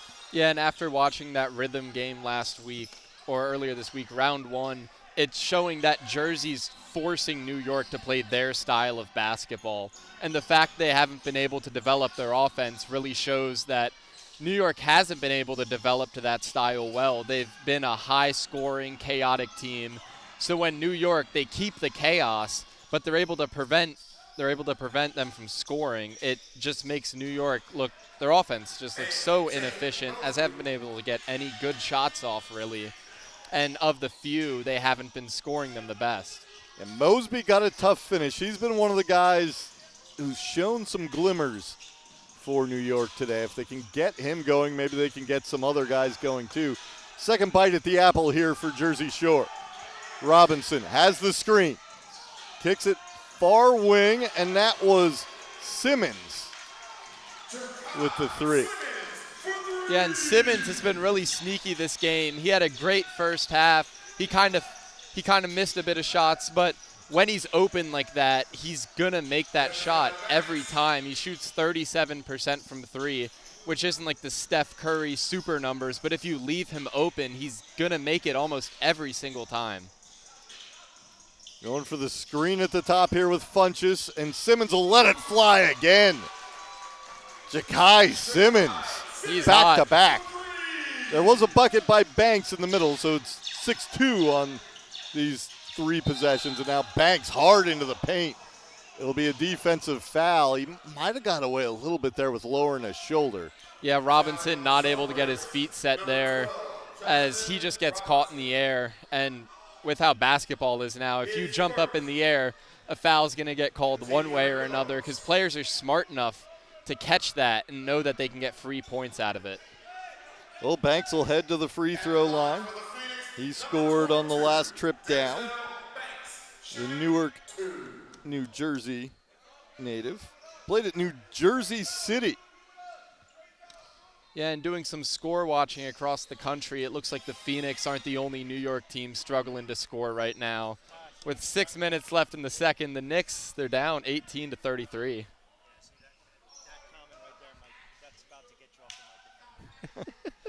Rich is a big Knicks fan.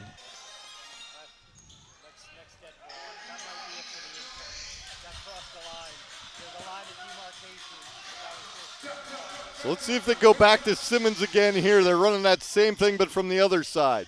New York played that pick a little bit differently this time. Simmons will still take it. Heat check off the mark. Hepburn with that rebound. And Mariani commits the foul. He almost had the steal. The Georgetown Hoya, the rookie.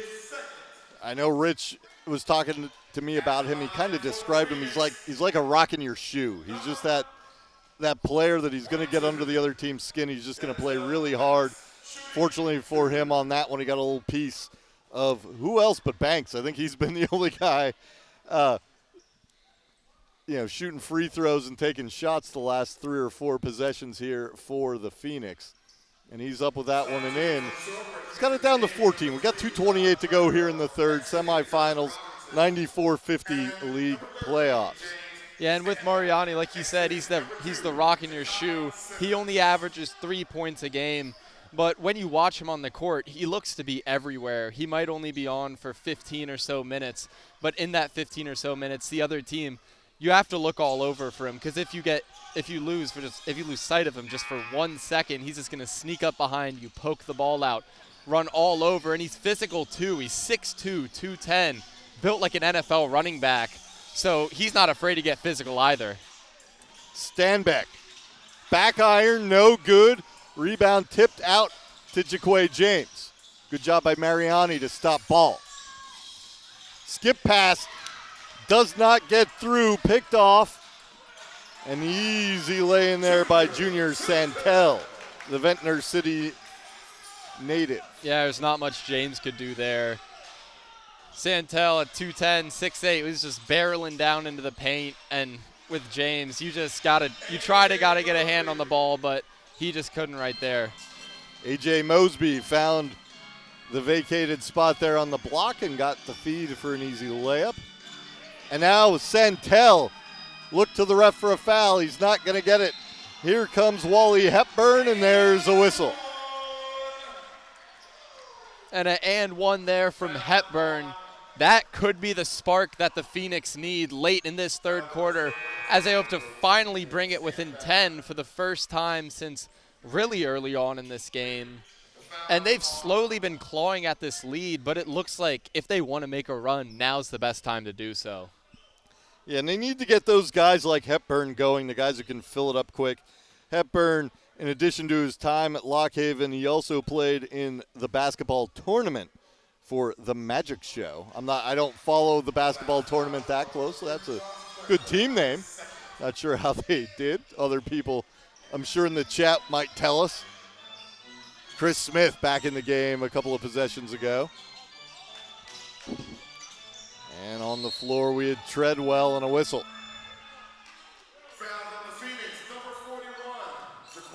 Jaquay James with that one. In the second half so far, there's definitely been a lot more physicality, as through the first half and even the first game of today, their whistles definitely haven't been called as much as I believe the players and the coaches want. So they're going to adjust their game plans. They're going to try to take advantage of that with a lot more physical play. But when you start pushing that barrier, they're going to start pushing back, which is why we've seen a lot more of a whistle in the second half so far. Mosby off the steal. Banks pushed it ahead to him. Mosby finishes. That last foul on Jaquay James was his fourth, so that is notable. You know, one of the key cogs here for the Phoenix. And he's looked to the bench like, I'm okay. And with James, the first team all 94-50, or as announced earlier this evening, him getting out there would be a massive disadvantage, especially with the Phoenix already struggling from three. He's their best guy from deep. And if you take him out of there, then all of a sudden, Jersey Shore, they can just bring all their defense in the paint. They don't have to be afraid of the three because New York stopped shooting it. Maybe once they can prove that they can shoot from beyond the arc, that's when they force Jersey Shore to spread their defense out. But so far, they've abandoned the three game completely in the second half. It wasn't working that well for them, so I think they've just tried to find their points another way. Jaquay James drew a foul now at the other end, and we have Funchess, who was called for, trying to plead his case to the officials, or at least get an explanation of what they saw that they called. Jaquay James, the 86% free throw shooter. You know, lead still 74-63. The Phoenix are slowly maybe starting to chip into this one and make it interesting. Yeah, the Phoenix, they're that small, scrappy team that just claws at your heels. It's a matchup of two of those teams. As we saw through the first half, there was this constant physicality, a lot of arguments between the teams, between coaches, because both of these teams know how important this game is to their franchises. And overall, to get the opportunity to play in the first 94-50 final is just absolutely amazing and a great thing to look at for either of these teams. Yeah, about a 6-second difference between the shot clock and the game clock.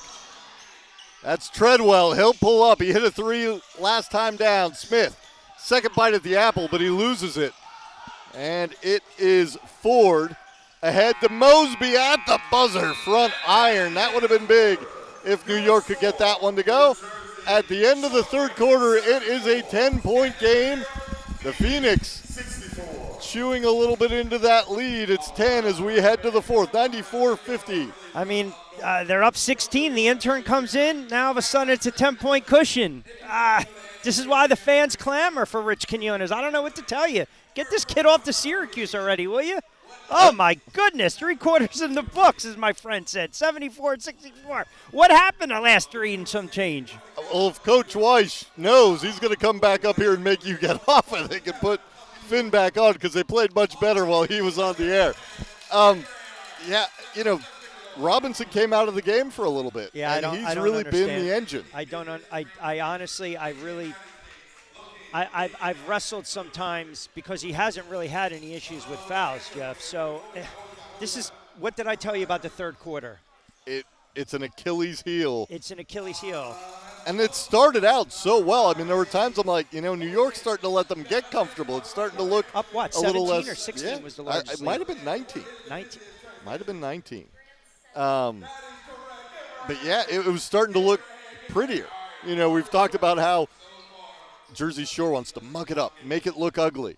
It was starting to look nice there for a little bit, and then now it devolved into what about you 7 and change to go. You've got an opportunity now to make a couple stops and really put them in a precarious position in the fourth quarter. It's a battle-tested team. Now, what I was saying, I wasn't trying to throw you guys off. They missed. They had 2 technicals, and I went back. I think the one was on Williams. As soon as they assessed that first with Pickett, it was only a matter of time before he was going to get teed up again. And it was 30 seconds later, and they teed him up. That is a big loss for New York going into this fourth quarter, trailing by 10.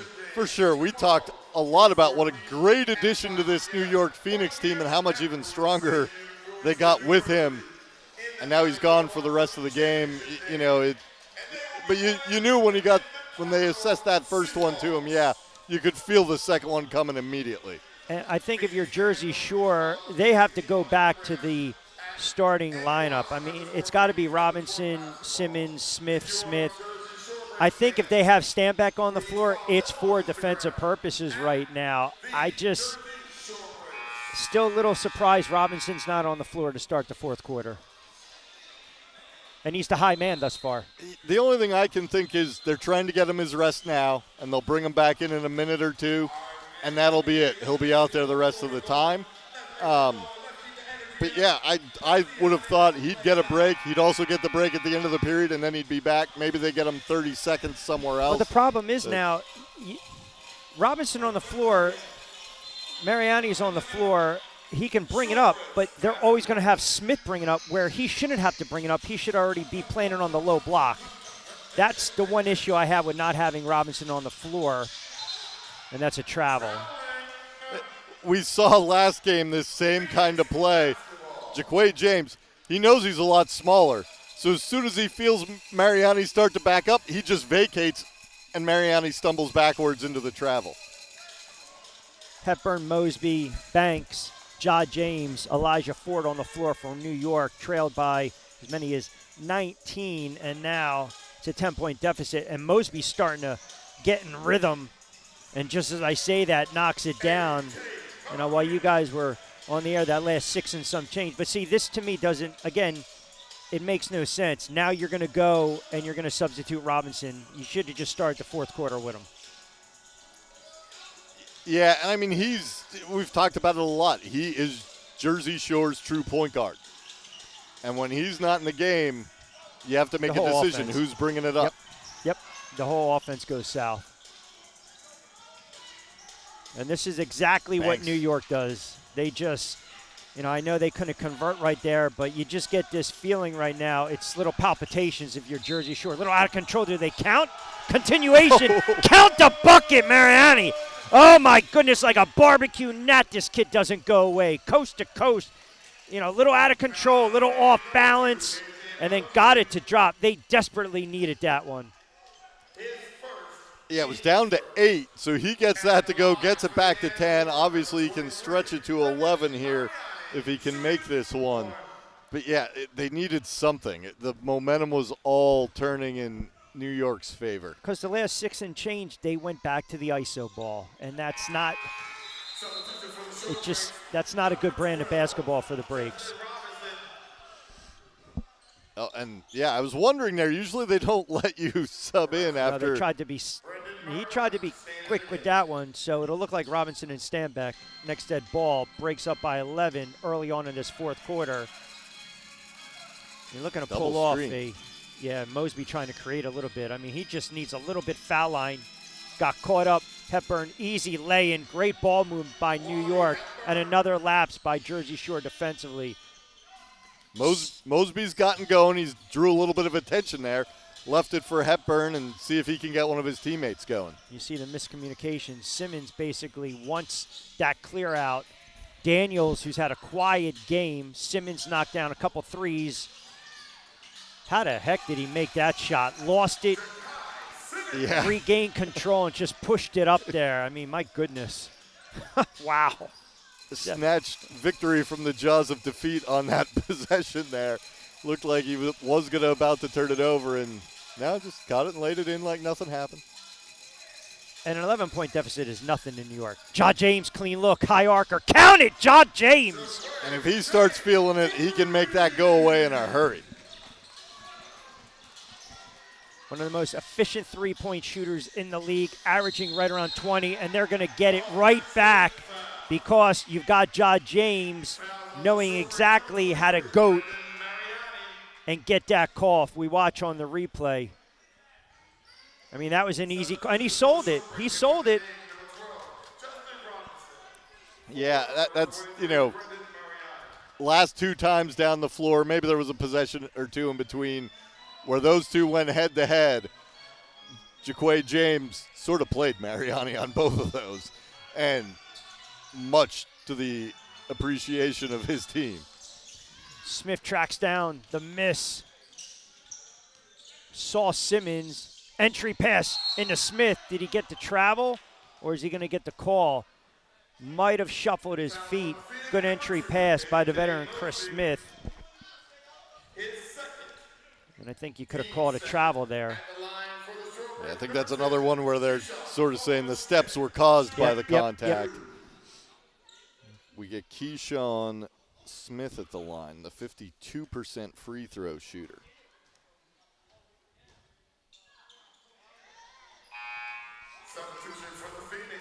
As a whole, they're right around 66% for the season. But these are, again, the opportunities. 8 becomes 7, becomes 6, and all of a sudden you're in trouble. And you get to the line, you have to take advantage of these opportunities. I mean, free throw shooting, there should be no reason why this team is such a poor free throw shooting team. I mean, you just got to work on this more in the offseason, especially when the game gets tight. It's a 9-point lead right now for the Breaks. Mosby, stop and pop. Count it. A.J. Mosby starting to really come alive in this one. One of the X factors we talked about, averaging around 17, but can come off the bench and spark an offense. Daniels stutter step, picks up his dribble, needs a little bit of help. Drop off to Faulkner Smith, swings it over to Simmons for 3. Way off the mark. Back tap, good hustle play. Robinson retrieves it over to Simmons again for 3. Got it, Jaquay Simmons. Oh, they needed that one. The lead back up 83-73, back to double digits. 20 points for Simmons now, and Jersey Shore, they would have wanted good games from their leading scorers, and they're getting great games from Simmons and Robinson, and 83-73. They need some stop. Oh, my goodness. Wally. little pump fake right there. Wally Hepburn. They need stops. I think I mentioned you this could be a fourth quarter game. Maybe it comes down to free throws, and right now it has the makings. Daniels bodied and banged. They didn't get the call right there. And then to add insult to injury, Welton kind of shoved him. Hepburn coming back, left it a little short. Couldn't get anything off of it. Quick outlet. Smith over to hot hand. Simmons. Got it! Jaquay Simmons! Oh, my goodness! Another 3. New York had guys back in that transition, but nobody was on the perimeter. Simmons caught it a couple of steps back, but he's been hot. You got to get out there on him. Back up to 11, tipped around. Another opportunity for the break. Simmons has Smith trailing. Why not? Way off the mark. Fortuitous rebound. Thinking about another 3, and fouled, and he's going to go to the line. Jaquay Simmons just basically popping out threes like it was a Pez dispenser. He's feeling it right now. And he's just feed me. But it's great to have the hot hand but you also have an 11-point lead, and sometimes the three ball, 11 of 27. No, 11 of 21. 11 of 21. 52%. Without a doubt, their best three-point shooting effort during the season. But you don't need to live and die by the three. Certainly not. And I will, like Simmons, he's got his release, his legs kind of flail a little bit. He's trying to draw the contact. And it worked to perfection there. It worked absolutely to perfection. Substitution for the Phoenix, number 4, Eli. I like this substitution right now because I think they want a little more explosiveness, and that's why Ford's on the floor. Speed up the tempo, maybe push the pace a little more if you're New York. Jersey Shore's got to come up with some stops, 2 of 3 from the line for Simmons, 82%. The lead, little breathing room at 13, but a lot of time for New York. Got to figure out a way to put a body on number 2, who's been having himself an evening six man of the year award. James breaking down Daniels. They got away with one. They almost lost it. Coffin corner. Banks threw it up. That's got to go the other way.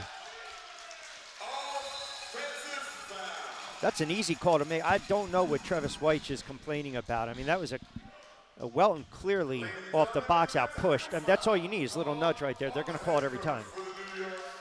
And it was off the missed 3 out of 13 from behind the arc. For a team that usually, it's, if you'd have said probably pregame, hey, we're going to be almost halfway through the fourth. One team's going to be 11 of 21 behind the arc. One team's going to be 3 of 13. Looking at how the seasons went, you would say the opposite of what happened. And again, free throws, unbelievable. 13 of 22 in the game. So they get another opportunity with the tee, and you can't convert the free throw. You keep possession, but you just can't leave points out there like that. You just can't.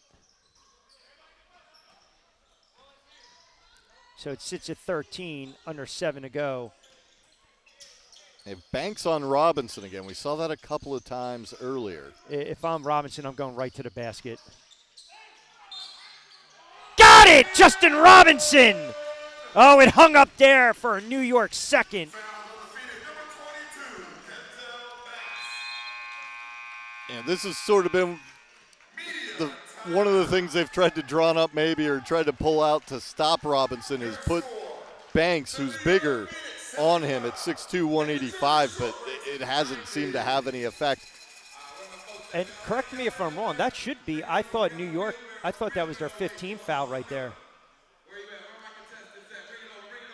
Yeah, I'm not sure. We'll check. 90-75, media timeout, 6:44 to go. Breaks up by 15, a long way to go in this one. Yeah, I thought, we'll double check.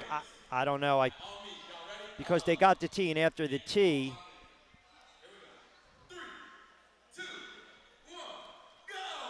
we'll see if we can get a little clarity on that. Yeah.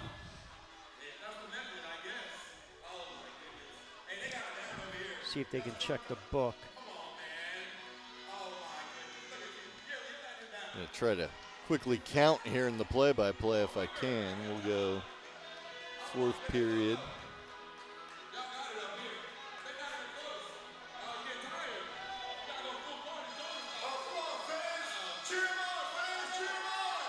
There's 5 in the stats, plus the tech. So for the fourth quarter. Yep.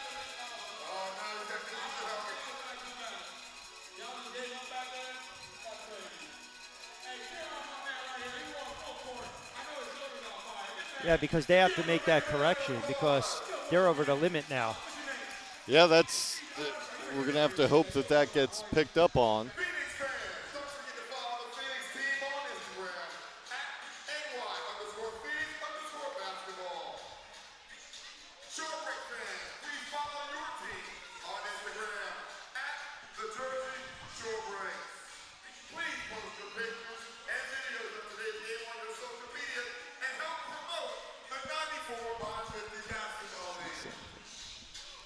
Do me a go check down below.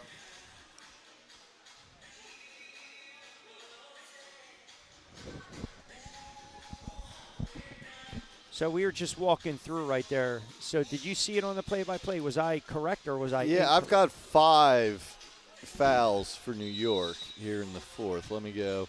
So we had the one by Banks at 6:56. Yep. The time in the stats is off and off by a couple seconds. We had one at 7:12 on Kadir Welton that was joined by that technical foul. Yep. We had one at 7:33-ish That's on 4. Welton. And That's there's 4. one by Mosby. So that's 5. So they should be in the limit right now. And actually one by Mosby again. So I think there's one. So that's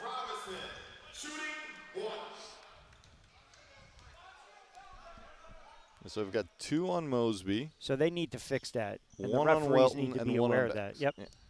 Robinson knocks it home, and I'm not sure if it's conveyed.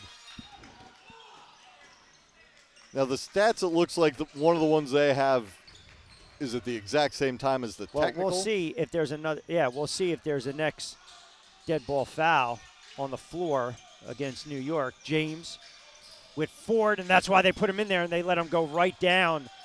Chris Smith just basically submit it right there. Didn't even contest it. 91-77, 6:22 to go in the fourth.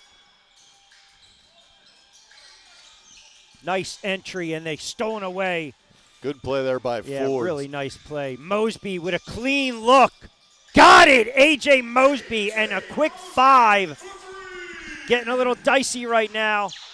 Back down to 11. This has been about where, Jersey Shore has let them get to about here a couple of times, and usually Simmons or Robinson answer. Robinson has been the answer. See Banks kind of tugging at his jersey. Robinson, yes! Justin Robinson got it to drop. That shot all night. Nice drop off. Banks off the glass. The give from Hepburn and back and forth trading buckets. And that's a timeout on the floor. 93-82.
Temperatures are rising in Frederick, and so is the competition. Spring is swarming season, and pests in our area are on the move. Protect home base with the local experts at American Pest. As the official pest control provider for the Keys and proud sponsor of the Cows, we're always here for your home team, indoors and out. American Pest. Pests are no match for us.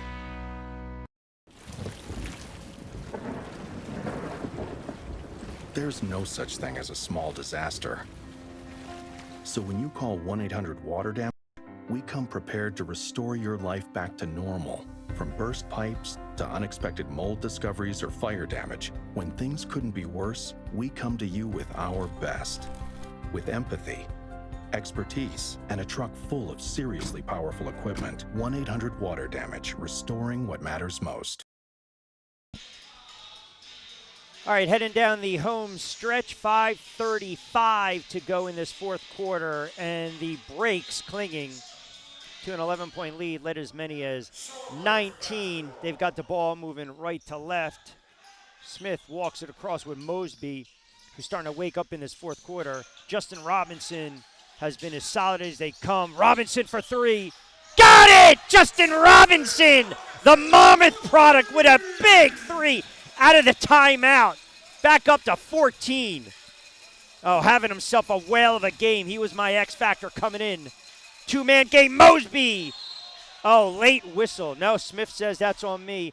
How about Robinson, though, Jeff? He can't miss. He absolutely can't miss. Every time Jersey Shore's needed a bucket, Simmons had the stretch when Robinson was out where he was hitting the big shots when they needed him. But, pretty much the rest of the game, it's been Robinson. We need a bucket, Robinson. And he started that way off. And when we talked a little bit about the game plan, the X factors, he is the player I highlighted because he's too good of a player to not be able to go off with some of these mismatch when they favor him. Remember, too, they switched off. They had Hepburn, they had Banks, they had a couple bigs as opposed to Ja James on Robinson, and he took advantage of it. Yeah, he hasn't cared who's on him. No. They've tried to switch it up. I do on that last three. I want to give Keyshawn Smith some credit there because Robinson went around the pick and came back. So yes. Keyshawn had to reestablish that pick. Great job by him to do that. A lot of the time you see that they make contact moving picks. They go inside to Simmons looking for the two-man game and the alley-oop.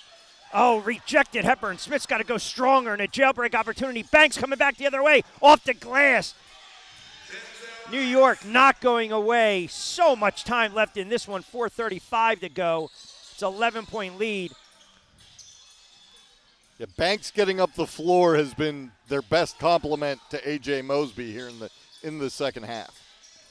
Daniels left it short over to Smith, and they pull it right back. They want to slow it down. Shot clock under 10. Now they want that screen, and Robinson to get going. The hot hand doesn't continue. Oh, nice box out, and the rebound. Couldn't get it to drop. And I'm going to give him credit again. He sets the screen at the top, and he knows to get there to the rim, even after he sees Robinson shoot it.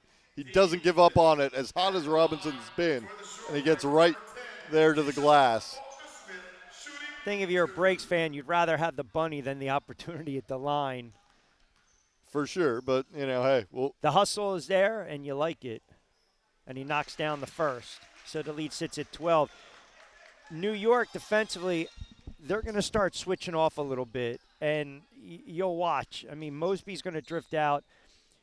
Ford, I think defensively, and Banks, there's a reason they're on the floor at the same time. They need to face guard. They need to press a little more and not let Robinson start to go downhill. Faulkner Smith drains two of them. Go figure, 98-85.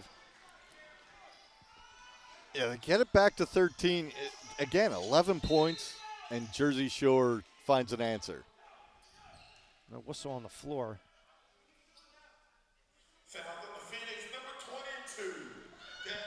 So that's on Banks. So that's going to send him to the line. So it is a moot point. Well, it would be an offensive foul. I'm sorry. You're right. Line. Offensive foul. Pardon me. Offensive fall. Offensive fall. So we're still sitting with 4 total. And we did get that confirmed by the book. So the book had 4. So the book was accurate. The book was accurate. Okay. I think what happened in the stats was they have a personal foul and a technical foul at the same time. And I'm guessing maybe that one was just a technical foul. Okay. I couldn't remember the sequence as I was reading because I had deleted. So, see, this is why we have these conversations on the air. Because I didn't see a foul on Banks. Yeah, They amend it, and it's on Justin Robinson. The most important thing is to get it right in the end. That's all that we care did. about. So, With yeah. exactly 4 minutes to go and a lot of time coming down crunch time. And Ja James, you just know he's going to pull the trigger and wake up eventually. Trying to create hop, skip, and a jump. They'll swing it. Coffin corner. Banks for 3. Left it short. Good rebound. One hand ripped down by Smith. Simmons has it. Got to get it across that timeline quickly. Gives it right up. Chris Smith. Got it to drop. Chris Smith. That's the smart, decisive take, not the 3. Put it on the floor. Recognize the matchup. Back up to 15. 3:27 to go. Mosby has it. They're going to get – Stepped on the line. Oh, my goodness. Oh, what a sequence. The end line has been the best defense against Mosby here in the fourth quarter. He's done a lot of the heavy lifting for the Phoenix as they try to stay alive in this one. Listen, I can tell you, calling the games inside Belmar, St. Rose High School, historic venue, 50 years of Jersey Shore basketball, all the greats I went through there. It's such a small venue. Coffin Corner, you always have to be aware, and the tippy toe. And, oh, by the way, a clarification. I saw Damian Daniels, and I said, that was a 3. He goes, no. It was a 2, but it was close. Okay. All right. So, credit to the young man for being honest. Yes, yeah. And I wouldn't expect anything else out of Damian. No. But I was glad he was hanging out watching the first half of the game. I said, you guys, you went. He's like, we had him. We just couldn't get over that hump. Yeah, it would have been, as the low seeds, it's great every win you can get. Hopefully, if you're a Jersey Shore fan, you get to experience that. Obviously, that's not how the New York fans are feeling right now. They're hoping for some quick strike threes, which just haven't been there for them today. But they do still have the arsenal. They've got bullets in their chamber, and they're going to empty them out. If you're Jersey Shore, you have to be smart with the basketball. You're up 15 with 3 and change to go. You don't need to force the issue. If it's there, when you can press off the transitional opportunities. But for no reason should you be coming down 1-on-3 or 3-on-1 and chucking up threes. That's not sound basketball. Now, and I'm looking here at New York. They've got, Banks shot that last three-pointer. He's the guy that's under 30%. They need to dial them up for Ford and Mosby and James. And I'm feeling like Hepburn is 41%. Yeah. So they've got, like you pointed out, they've got a lot of options for those threes. And then, like you said, for Jersey Shore, they got to be smart about when they take them. And they have another ball handler on the floor in Leon Daniels. But the final 321, I can tell you right now, his job is to basically just flat out play that defense and stretch, keep these guys out on the perimeter, not allow them to get in lane. Obviously, with Faulkner Smith, could they go another big? Can they bring in? I'm not sure. I'd have to double check again the stats, how many fouls Funchess has. But I think they want a little more ball security on the floor. Daniels, Robinson, and Smith being harassed. And listen, that's the veteran taking advantage of the opportunity right now, putting her on the floor. Well, they have Arrington in there now. We haven't seen a lot of him tonight, but he's a big, long guy, and he shoots it well from three-point range. So that might be a substitution they're making, thinking we might need some of these because it's 15 with 3:10 on the clock. Right. And as you said before, the clock is not the ally right now. Smith to the line, knocks home the first. Now, he sealed the deal late, didn't do much against Baltimore, but gained that late possession. Had an opportunity to push it, didn't, got fouled, and knocked down 2 free throws late. Doesn't always add up in the box score. Short on the first. And plenty of time for the Phoenix. They got another opportunity to come right down and throw it away. Oh, my goodness. That is a back-breaking turnover. Yeah. They had numbers. Arrington he bobbled it down there and then rushed the pass. He had so much time if he wanted it, but and then they give it right back. Get it right back. They're going to start pressing a little more too. Well, the lead's at 99 now, so it's 101-2. Little mishap on the scoreboard there.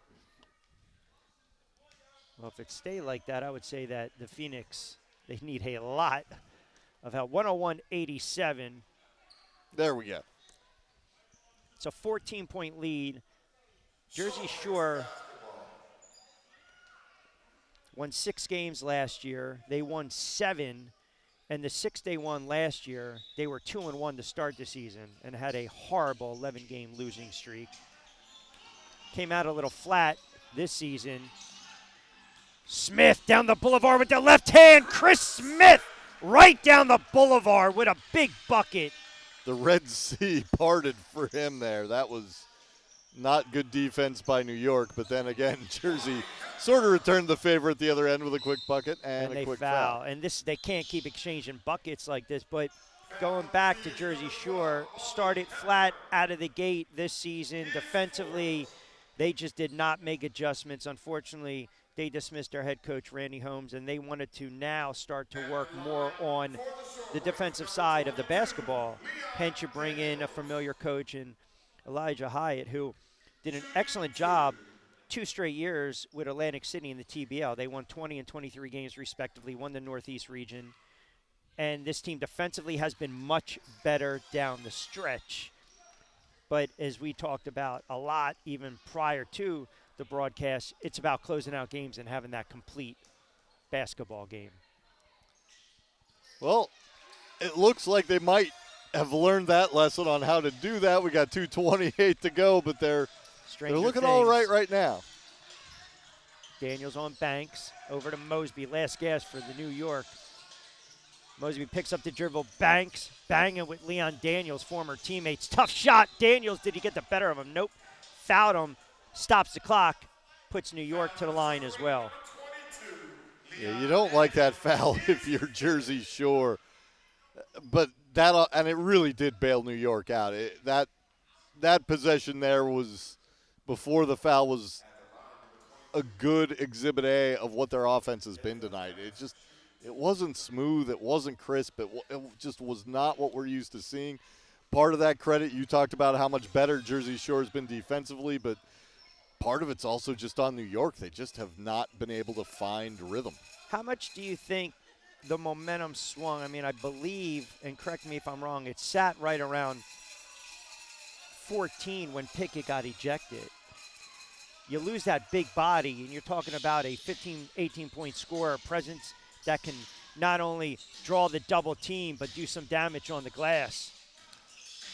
It definitely didn't help. I think it did swing some momentum because you're just giving free shots to the other team, and then you're just standing around. If you're the team that's maybe trying to build the energy, you don't want to be standing around. Smith off the mark. $150, last gas. New York. Jersey Shore's got to play smart basketball, and they got a pull on it, and they turn it over. So the lead sits at 14 with $1:42 to go. And this would be a bitter, bitter pill to swallow if you are a Phoenix fan. You mentioned that long winning streak and a T, and look at that. Coach Weiss, I believe. That's on Travis Weiss. Technical foul been called against the head coach of the New York Phoenix. I mean, he's all the way out on the floor.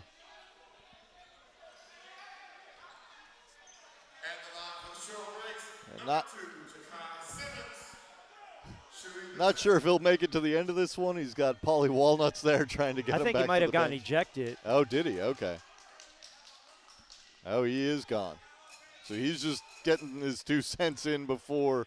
Might as well get your money's worth.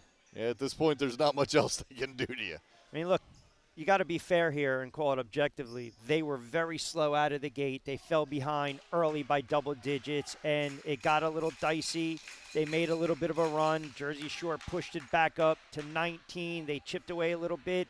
Simmons with the back-to-back threes. The lead went back up. Pickett got his technicals, ejected. Williams, technicals. Weiss, technical, ejected. I mean, New York imploded. That's exactly what happened. They imploded tonight. Yeah, they did. It wasn't going well, and they sort of embraced that. They leaned into it's not going well and just made it worse. It really not a great night for New York. The last game in the regular season, when I was talking to some of the Phoenix players, and I said kind of, what are you looking for, potentially – I think it's going to be you and Capital in the finals. And, what matchup would you potentially want to avoid coming off the bye? And they all pretty much said the same thing to me. We don't want to play Jersey Shore because I think there's a familiarity there. And as much as this team, New York, has a bunch of dogs on defense and they're physical, team in white right here in Jersey Shore, they're not soft. And I think we saw that tonight because I think a lot of fans expected, or league fans expected, Jersey Shore to come into this game and get blown out. Yeah, you mentioned, I think there was one game where these two teams went head-to-head, and Robinson had kind of gotten shut down. He remembered that tonight. I And he think didn't so. let it happen again. I think he took it personal. I absolutely. And again, I don't know unofficially. He's probably got about 20, 25 tonight. 20. Okay. Or 28. I'm 28. sorry. And Simmons with 30. And listen, when they needed big buckets, you mentioned it. They got big buckets. 6 out of 9 from three-point range for Simmons and 2 out of 4 from Robinson, who did all of his damage from that, basically the conference logo there area around the free throw line. Just so dangerous. And that's all from breaking down defenders. He's got Cummings on him right now. Stutter, stagger, step, Robinson. Count it! Just like that, Justin Robinson, and he lets him know. That is his spot. That has been his sweet spot where he's lived. An easy two-handed flush. Yeah, I think at this point it's sort of all academic. If they get an easy dunk there, you don't like it, but okay. Daniels got Hack going up. Because we do have Cummings in the game. He, you look at the stats, he's probably the guy who maybe sees about the least minutes. They do usually try to work him in there at some point. He played up at the University of St. Joseph's in Connecticut, which he would have played for Calhoun probably when Calhoun was there.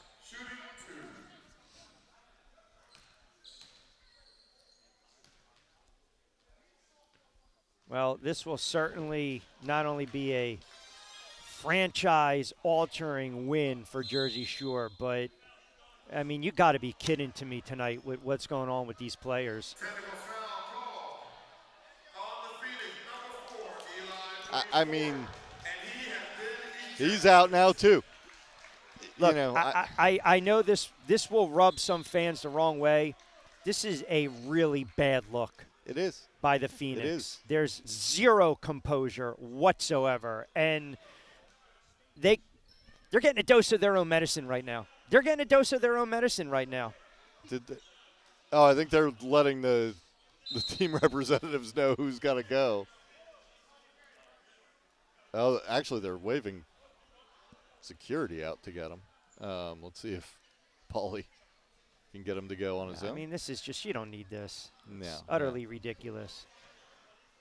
Yeah, it's. And I can say this, calling these games with these are good guys. These are good players. Yeah. It just wasn't their night. Yeah. And their emotions are getting the better of them. But you got to maintain a little bit of composure and decorum. And I understand it's frustrating.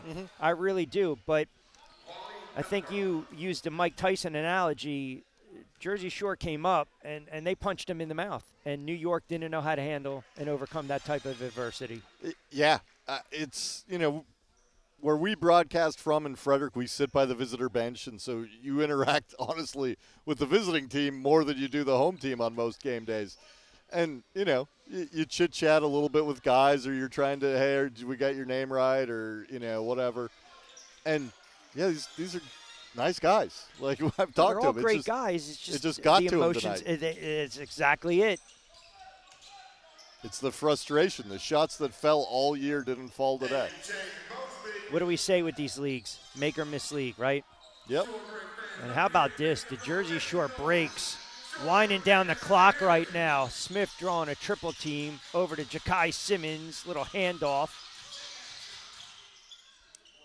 Over to Smith, back to Simmons, under 30. Shot clock at 5. Ja'Kai's got to fire it up.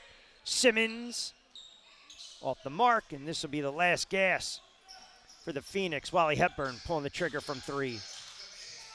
And Smith corrals it. He's going to walk it up the floor, slither around, final 12, and I don't think a lot of fans saw this one. Jersey Shore breaks. Out physical, out muscle, and just outworked and outplayed the New York Phoenix in a major upset win at 111-95, and they advance to the 94-50 championship against the Capital Seahawks. Well, and a nice moment down there at the end of the game, some of the tempers and stuff, but Robinson going over, dapping up some of the Phoenix guys, but yeah, for for the Breaks, this is a monumental win for them. You know, you've talked about some of the struggles they've had the last 2 years. They did improve by 1 win this year, but it took a coaching change to sort of transform the way they were playing midseason. And, you know, we talked about them wanting to muck the game up and the pace being the pace they wanted to play. Well, you look at it at the end. No, this is New York's pace that the game ended up being. It was 111 points. And conversely, defensively, the Breaks needed it 85-90. A little window dressing late with a couple buckets. My goodness, the Jersey Shore Breaks move on to the 94x50 championship tomorrow against Capital. We'll put a bow on it. We'll try to throw it down to Addison in a moment. 30-point games from both Robinson and Simmons. Those two guys combined for 60 points, 22 made field goals, 8 threes. I mean, those two guys just, and hey, when those two guys maybe weren't hitting the bucket, you had Chris Smith. Maybe you had Keyshawn Smith. Leon Daniels quietly, I think, 15 points. I wouldn't have guessed that. And listen, conversely, the flip side of it, it was a hell of a season for New York. They tagged Capital with their lone loss, and tonight, make or miss league. And sometimes that 14-game winning streak is a curse. Yeah. Because at some point, you want to get a loss out of your way. Yeah, you're not going to be on. You've been on 14 nights in a row. Every time you take the court, you're just that much more likely to not be on that night. And they weren't on tonight. And I'll tell you who was on, one of our players of the game, standing by with our Addison Sohnberger, and that is Ja'Kai Simmons. Addison? Thanks, Rich. Ja'Kai, congratulations. 30 points from you tonight, as well as Justin Rodriguez. 18 of your points from downtown. What was working well for you on the floor tonight? Nothing really, just confidence. Coach always tell me if I get a clean look, let it go, and that's what I did. I got some clean looks, and I just let them fly. Well, this team came into the playoffs as the last seed. You caused the upset on Thursday night. You caused the upset tonight in the semifinals, and now you're heading to the championship. What does that say about this group's discipline and determination? Man, it says a lot about us. The adversity that we went through throughout the year, just shows how well we just wanted to win together, how much we believed in each other and just wanted to just get the win. And, now we're here going to the chip, so it's really exciting. Thank you so much. Congratulations, Rich. Addison, thank you very much. All right, Jeff and myself, let's put a bow on this, my friend. Final 111-95. Let's look ahead now to tomorrow. Again, two teams that don't like each other, Capital and Jersey Shore. You know, there was almost this gentleman's agreement. Capital wasn't going to go all out that last game of the season last year in the TBL. Jersey Shore said, no, we want that competitive nature. Nasir Kaur goes off for 55, and Jersey Shore loses an opportunity to get to the playoffs. So here we go, a little measure of revenge. But as we kind of gloss over this, we'll preview it for a moment. I'll give you a last crack at it. What do you expect tomorrow? You know, they've already won 2 that you don't expect them to win, Jersey Shore. I don't know what to tell you tomorrow night, except that they're going to go into another buzzsaw in the Capital Seahawks. And the Capital Seahawks, they did get punched in the face today, and they answered the bell, and they came out and finished it against Frederick. Frederick, had them on the ropes a couple of times, had them within arm's length the entire night, and just couldn't quite get it done. So that was a team that did face some adversity and got it done. Jersey Shore, though, I mean, who doesn't like Cinderella? That's why everybody loves March Madness. So we'll see if midnight's coming at about 7 o'clock tomorrow night, or if it's not coming at all. We'll see how it plays out. Championship tomorrow, 94x50. It'll be Capital. It'll be the Jersey Shore Breaks. We'll have the call tomorrow. We'll creep on the air probably around, tip off 7 o'clock. So I would say maybe we'll squeeze in, or is it 5 o'clock? I think it's 5 o'clock. Yeah, it's 5 o'clock. 5 o'clock. So we'll probably pop on about 4:45 or so, get a nice little pregame. But good stuff, my friend. I look forward to calling the action with you tomorrow. It's going to be a good one, and looking forward to it. So back to you. All right. So appreciate everyone keeping us tuned in, and obviously congratulations to the Breaks. We appreciate all the fine folks at SFBN, WWON TV 48. Don't forget, like, comment, and subscribe to the YouTube channel. We will be back here on a Sunday for the championship game. Addison Sohnberg, Jeff Goyen, and myself, Rich Quinones. We appreciate everyone keeping us tuned in. We will talk to you tomorrow. Championship 94 by 50. It'll be Capital against Jersey Shore.